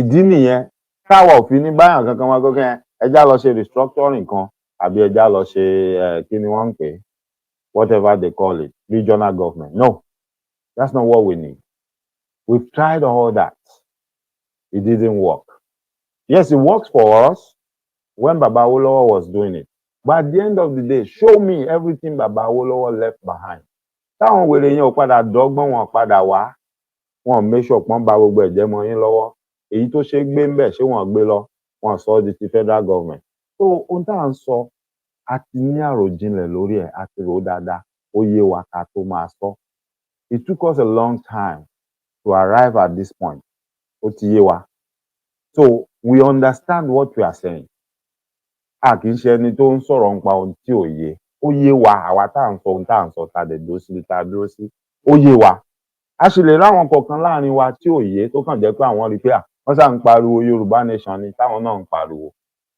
but not all of us are like that some of us we have really sat down and thought about it and we've seen it pé this is the only solution and kò ní ìdí kó mú jà wá kò ní ìdí kó mú tàjẹ̀ sílẹ̀ wá kò ní ìdí à ń léra wá kiri in fact kò affect ẹ̀sìn ẹ tó ń ṣe tó bá fọwọ́ ẹ̀ síbi tó bá fọwọ́ ọmọ ẹ̀ síbi tọ́wọ́ ń gbé bọ̀ tó bá lọ níwèrè lórí pọ̀ gbà ní ẹ pé o fẹ́ gbé àṣà aláṣà ẹ̀sìn ẹlẹ́sìn o tún wá fẹ́ gbé wa o tún fẹ́ wá máa dá wàhálà rẹ̀ ibi tó ti máa ní problem nìyẹn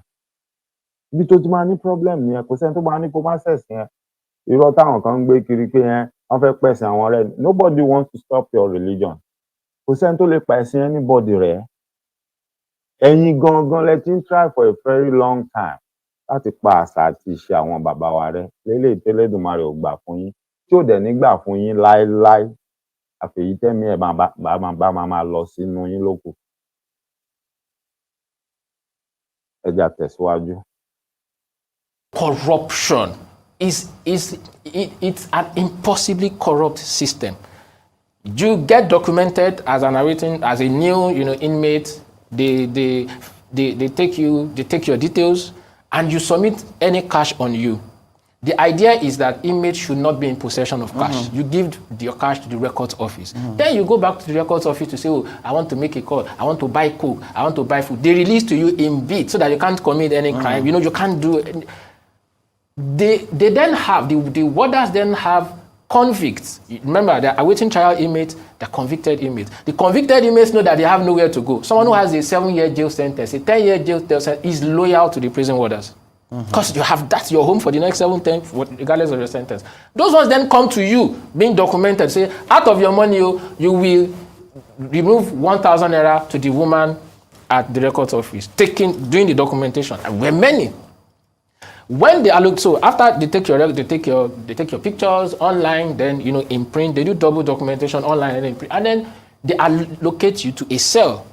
The prison warden in charge of the cell, you have to pay that one. As of then, 29, it was 1,000 naira. Per what? Just for being in the cell, for nothing. How many of you are usually in the cell? So many, it depends on how many inmates they bring in. I spent 8 days in Ikoyi prison. The lowest number of awaiting trial inmates brought in was 16. Sometimes 40-something, sometimes, 40-something in that one cell? No. Just, there's some. On the first night, you sleep in a place called welcome cell. You don't sleep like this. You don't sleep like this. You sleep like this. If What, you're like crayfish, on your when you sides? open sardine, have you ever opened sardine? The way they pack, I'm not exaggerating, it's exactly.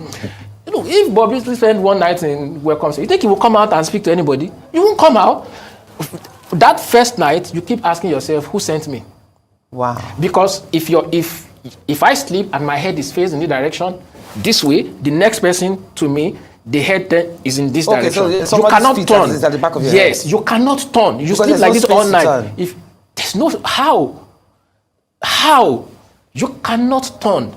That's how you sleep. You know, its punishment is, and the thing is that once you have money, you bypass all these things. So really, the prison authorities have to decide what they want to do. Is the prison supposed to be a punitive, or I've never referred to them as Nigerian correctionals. What are they correcting? Many of these prison warders should actually be behind bars themselves. Inmates have phones. How do they have phones? The warders sell phones to inmates. Now, this is not an allegation. Some of the tweets you see are inmates tweeting on Facebook. Now, if you want inmates to have access to phones, yes, whatever. I'm not saying inmates should go there and want to commit suicide because they're in prison.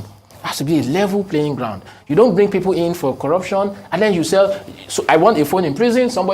A warder then comes and says it's 250,000. The phone is 150,000 in the market. The warder sells it for 250,000, and then that's it. And where do you get it? Supposed 250,000 to pay for it? It's your choice. If you want the phone, are you not the one who wants to? You are in prison.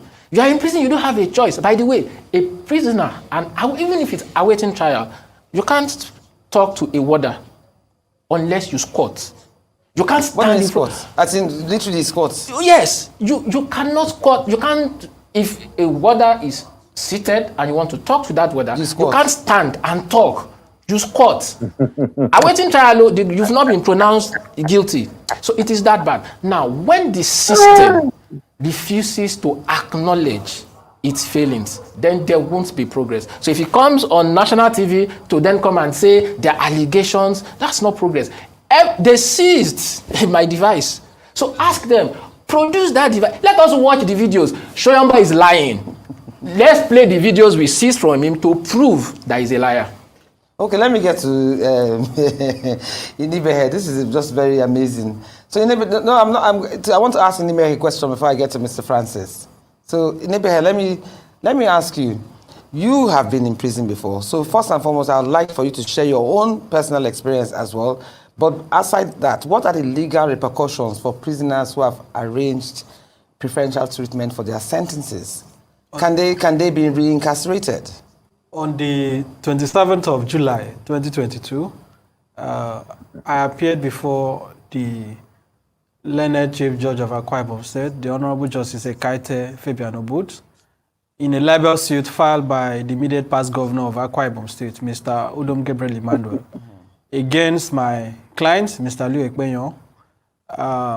When the Chief Judge came in that day, in summary, armed policemen with AK-47 were brought inside the courtroom and they sat directly behind me. And that was the first thing that happened immediately the Chief Judge came in. And so the proceedings started. Before then, of course, I had already filed application praying the Honorable Chief Judge to recuse herself from further presiding over the matter.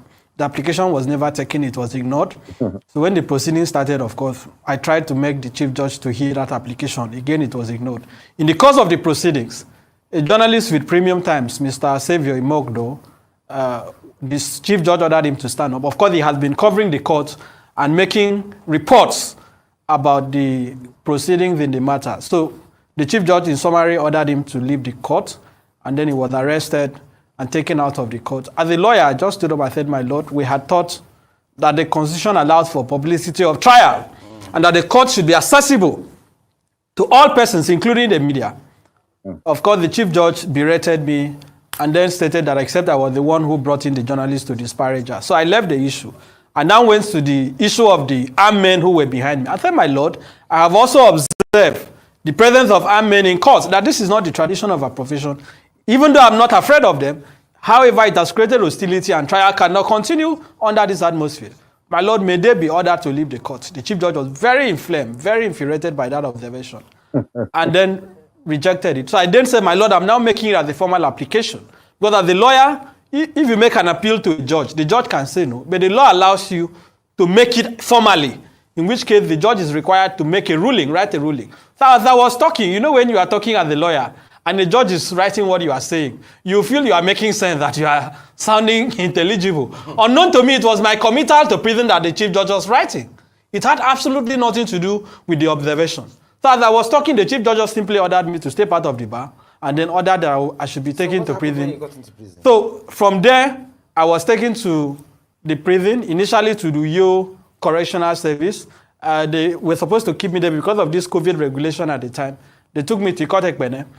As I was getting to Ikotekbene, of course, they have, you know, what they call admission. Fisaya will be familiar with that. Mm-hmm. Admission is when you come in, you introduce yourself, they take your details, they take your image, your particulars, and so on, and then decide the cell you will be, and all those sort of things. Now, the truth of the matter, let's not deceive ourselves, is that as of today, there is clearly nothing correctional about the Nigerian Correctional Service. The system is completely flawed. And I have had cause to say that the correctional service in Nigeria requires fundamental reforms. Nearly everything Fisayo has said is the truth. I can confirm to you that, yes, there are what they call special cells. When I was in Ikotekbene prison, they put me in the so-called special cell, right? And 50,000 was collected for that. I mean, I'm confirming to you, so I'm not telling you. These are things I have said publicly. I'm not telling you what I was told. I'm telling you my own experience. 50,000 for 2 weeks. And they insisted that, oh, you cannot stay in the general cell. You know, you are VIP. You know, you are this, you are that. So, and guess what? The so-called VIP cell, there's nothing VIP about it. The condition there is not even nothing. But at least in comparison to the other places, maybe some relative, you know, better than the cell that I would have ordinarily stayed. But that VIP cell is inside the premises of the prison. It's not outside. So the truth is that in the prison, you have to buy space as an inmate. I paid for lights. You know, they don't even, in fact, for about almost the entire period, I was in Uyo Correctional, you know, Custodial Center. Because I spent 2 weeks in Ikotekbene, 2 weeks in Uyo. We did not have electricity supply. Inmates were the ones who paid for their own kerosene. And they used lantern. I paid 1,000 for kerosene. And guess what? It is the warders that are selling the kerosene. Everything in the prison is paid for. The food that inmates are served, you will not serve your dog. The gari is not only bad, it is, I mean, it is despicable. If you see the food, so I didn't eat the so-called food there. I did not drink their water for the 1 month. I was on self-feeding. The system allows you to apply for self-feeding. I mean, if I had eaten what they served, I'm not sure I would have come out alive. Self-feeding, if you write a letter to the prison to say, I want to take responsibility for my own feeding. Okay. So you now nominate either your relative, your spouse, or whoever to be the one to be bringing food for you. You pay for that privilege? No, for the self-feeding, you don't have to pay. Okay. You just simply need to apply and then nominate someone to bring food for you. Because the food they are selling, giving to inmates, is ridiculous. So inmates now have to devise internal way of, you know, concocting whatever they are served to make it, you know, possible to swallow, not to eat. Inmates don't eat, they swallow. I'm trying to make that distinction. Because if you say they are eating, it's not food that they are served. And this is something I have said repeatedly. In fact, the correctional service in Nigeria is so bad. The day I arrived in Ikotekbene on the 27th of July, an inmate had died the previous day. The day I was leaving, an inmate had died. The day I arrived with you, an inmate had died. Like it was as if the death in the correctional service is so rampant. The healthcare is nothing to write home about. This is not limited to the correctional service that I was, the custodial center. It's a national thing. What Fisayo is telling you is not a lie. When you see how inmates are sleeping, the point he did not make is that you have to pay for the space. And this space you are paying for is to allow you to sleep properly. So there are inmates that, I'm telling you, there are inmates that have to stand. That I'm telling you that they may not even have the space, like to even squeeze themselves. Oh my goodness. It is so congested. It is so diabolical. The hygiene is zero. The water is nothing to write home about. The feeding. So I used to tell these NGOs that go to prison to donate food, you are wasting your time. If you want to go to these custodial centers to donate food items, donate on used clothes or whatever, be sure that you are there when those things are distributed to inmates. Okay, because they never get to the purpose. The correctional officers, many of them are also prisoners. The only distinction is the uniform. They are grossly underpaid. I don't know if you are aware. They are grossly underpaid. Their welfare is nothing to write home about. So they struggle with the food. In fact, when I was for the 1 month I was there, I had food in excess. I mean, people were bringing all sorts of things for me. It is not only prisoners who were struggling for the food, even the correctional officers. Yes, so the system has completely collapsed. And guess what? Part of the reason that awaiting trial inmates stay for so long to go to court is that before you are even sometimes taken to court, you have to facilitate it. If your relative don't come to give money, right, to in-charge court, they call it in-charge court, the officer in charge of taking people to court, you may not have a court appearance. There are people, yes. Let me also shock you. Do you know that there are inmates in Nigerian prisons today that nobody outside knows that they are there? I met a gentleman from Adamawa who was in Uyo prison. Nobody knew. Nobody outside the 4 walls of the prison knew that he was there. And it's not isolated. There are people in prison that cannot be accounted for. There are people in prison that their court records cannot be traced. There are people in prison that have not been awaiting trial, that have not been taken to court for up to 5 years. Oh my God. It is that terrible. The system has completely collapsed. So one of the things I did while I was living is that, by the grace of God, I was able to facilitate the release of about 17 inmates when I was living. Because some of them were released on bail, they cannot perfect their bail. So all I simply had to do was that to make money available and get them out on release. And those that needed fine and all that. So what I'm telling you is that let the minister stop this hypocritical investigation. What the National Assembly is doing, as far as I'm concerned, is a product of parliamentary redundancy. Having not been able to do the real work that Nigerians have voted them to do, they are now distracting themselves with the Bobrisky matter. The member who moved that motion, Patrick Umo, was my senior in the university. He's a lawyer. I know he's a thorough person. But what they should investigate is not even just about Bobrisky. Bobrisky is, for me, the whole investigation to a large extent is a distraction. The real issue is the rot in the system, is the way inmates are treated as animals. In fact, the day I arrived with you, 2 weeks after I got a they took me to you, this assistant controller of corrections told me, I had to challenge. I said, Madam, do you treat people as animals here? I said, yes, we treat you as animals. You don't have any rights here. She actually verbally told you that? She said it to me. Of course, at that time, maybe she had not known who she was speaking to. But she said it, this woman said it to me, here we treat you as animals. Inmates don't have any rights in the prisons. They have no rights. And it pains me because you will literally die. In fact, there was a gentleman who, in Ikotegbene, had an accident. His legs was seriously fractured.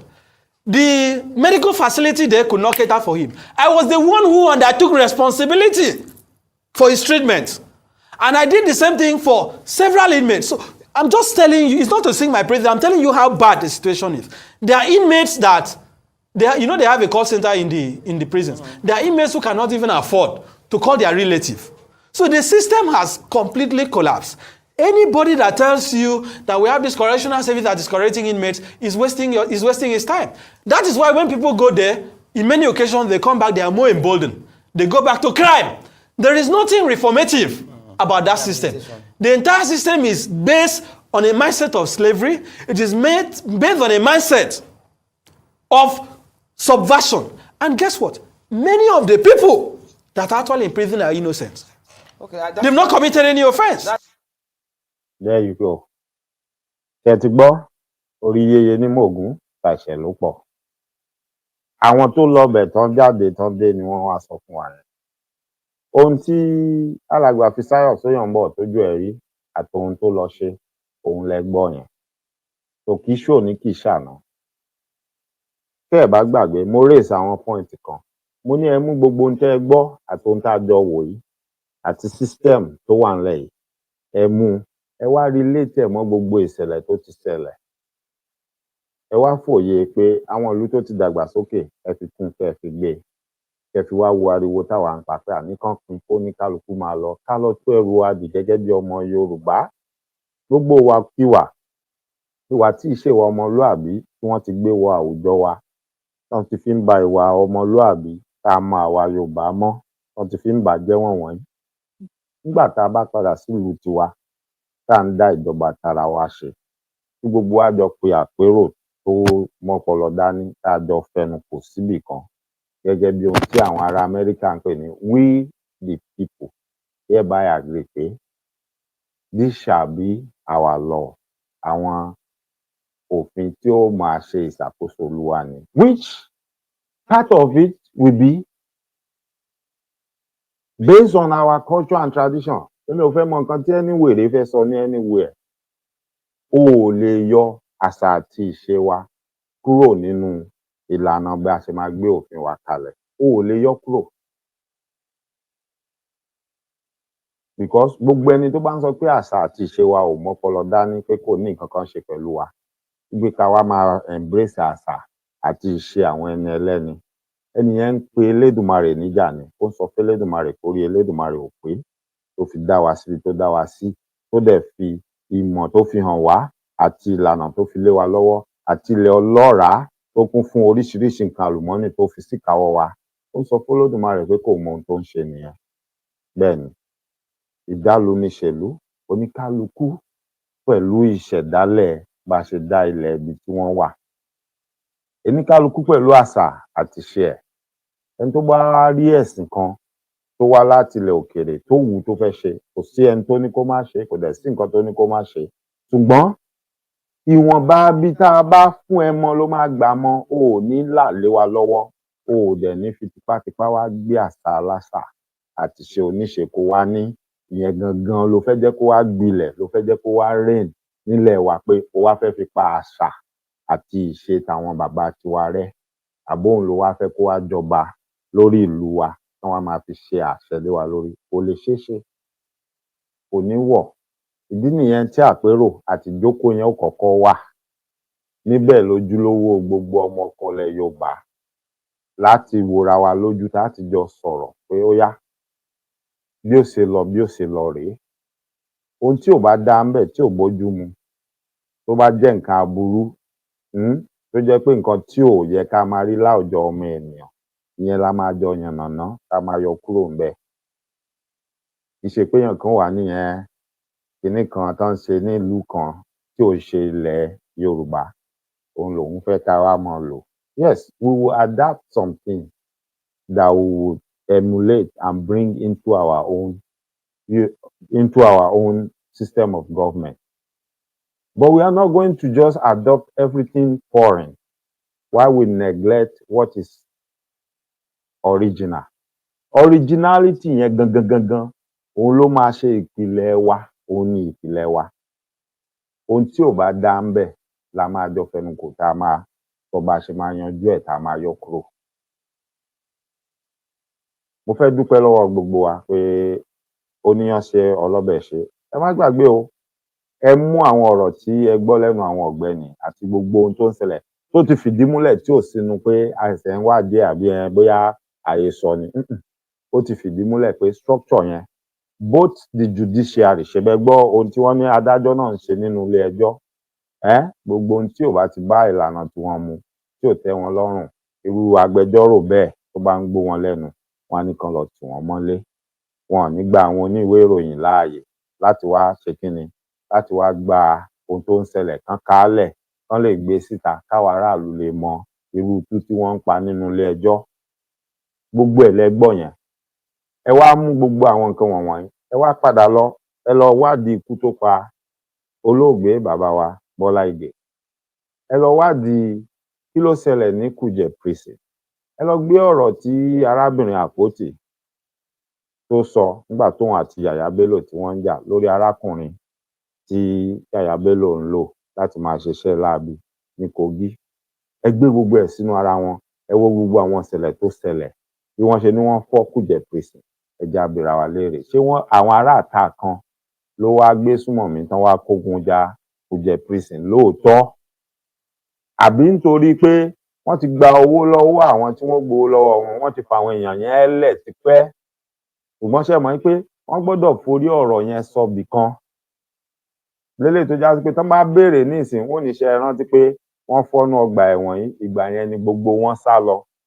Lélẹ́yìí tí a ṣẹ̀ṣẹ̀ máa gbọ́ àbí máa rí irú ẹ̀, àbí ṣé mo parọ́? Àníwọ̀ tó bá ti lọ wo eré tí bàbá wa Túndé Kèlání tí wọ́n ṣe alákòóso ẹ̀, eléyìí tí wọ́n ń pè ní Agogo Èèwọ̀ àti Saworo Idẹ, tó bá ti lọ farabalẹ̀, tó bá wò, tó bá tú palẹ̀ dáadáa, you will understand the Nigerian system. ohun tó ń ṣẹlẹ̀ láwùjọ wa nìyẹn. Ká mú ọ̀daràn tó jẹ́ pé ara àwọn tó ń pera wọn lágbàlagbà, abẹnugan nínú ìlú, àbólóṣèlú, àbáláṣẹ ló ń rán wọn níṣẹ́ láabi bírú táwọn tọ̀fà, àwọn adigunjalè tọ̀fà. Tó wá di pé tá a bá mú wọn tán tó di pé kán má bàa jẹ́wọ́, tá a bá ti pa àwọn ọlọ́pàá àti àwọn aṣọ́gbà ẹ̀wọ̀n, ẹ bá wa wá bẹ́ẹ̀ ṣe yanjú àwọn èèyàn yẹn o, wọn gbọ́dọ̀ jẹ́wọ́ o. Wọ́n sì kó wọn lọ ibìkan, wọ́n sọ wọn pé ọ̀yá ẹ mọ́ lọ, a fẹ́ kẹ́ ẹ sá lọ. A ṣẹ̀ṣẹ̀ máa gbọ́ tírú ẹ̀ ń ṣẹlẹ̀, wọ́n yìnbọn fún wọn látẹ̀yìn, wọ́n ní wọ́n ń sá lọ, ìgbà tó ń sá lọ làwọn yìnbọn pa wọ́n. Ṣèbọ́daràn ni wọ́n ti kú nìyẹn, ló bá tán. Elédùmarè á kọ́ gbogbo wa mọ̀ ṣe, Elédùmarè á ṣí wa lójú inú, á ṣí wa létí inú. Lẹ́ẹ̀kan sí, mo mọ̀ lóore, mo dúpẹ́ lọ́wọ́ gbogbo yín tẹ́ ẹ̀ gbóhùn mi, tẹ́ ẹ̀ rí mi, tẹ́ ẹ̀ ń béèrè mi. Elédùmarè adílé àti ọ̀nà gbogbo yín náà mú, Elédùmarè á wà pẹ̀lú yín, àtijẹ àti mu yín kò ní bọ́ síbi tó ṣòro. Ọmọ aráyé ò ní fẹ́ gbà fún yín lóúnjẹ jẹ o, ẹ sì ní kú ní rèwerèwe. Ọmọ yín tọwọ́ oníkọlà kú, ọmọ ò ní kú mọ́ yín lọ́wọ́ láṣẹ Èdùmàrè. Gbogbo ohun tó ń pa yín láyọ̀, tó ń pa yín lẹ́rìn lórí àwọn ọmọ yín kò ní pa yín lẹ́kún o. Lágbára Ọlọ́run, gbogbo ibi tí ẹ ti gbà yìí, gbogbo ibi tán ti fẹ́ràn yín, ẹ ní tẹ́ńbẹ̀ láṣẹ Èdùmàrè. Ó ti rí ṣe kò rí ṣe mọ́, ó rí jẹ kò rí jẹ mọ́, kò ní kángun sọ́dọ̀ yín, kò ní kángun sọ́dẹ̀ yín, àtèmi náà o. Ẹ ní rùkú wọlé, ẹ ní rùkú jáde láṣẹ Èdùmàrè. Àtèmi tí mò ń ṣàdúrà náà, ó rí fún mi gẹ́gẹ́ bí èrò ọkàn mi ti gbogbo yín. Lágbára Ọlọ́run láṣẹ Èdùmàrè, ó ń gbẹ́ ilẹ̀ olómìnira ti Yorùbá tí ó dáa, tí ó sàn fún tẹrú tọmọ tó ń gbẹ gbogbo wa. Elédùmarè á bá wa mú wá sí ìmúṣẹ láìpẹ́ láì jìnnà láṣẹ Èdùmàrè.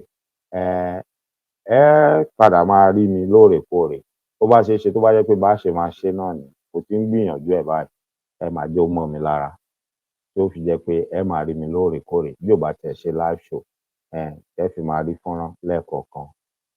Mo sì láwọn fọ́nrán kọ̀ọ̀kan tó jẹ́ pé mo ti ṣe kalẹ̀ náà.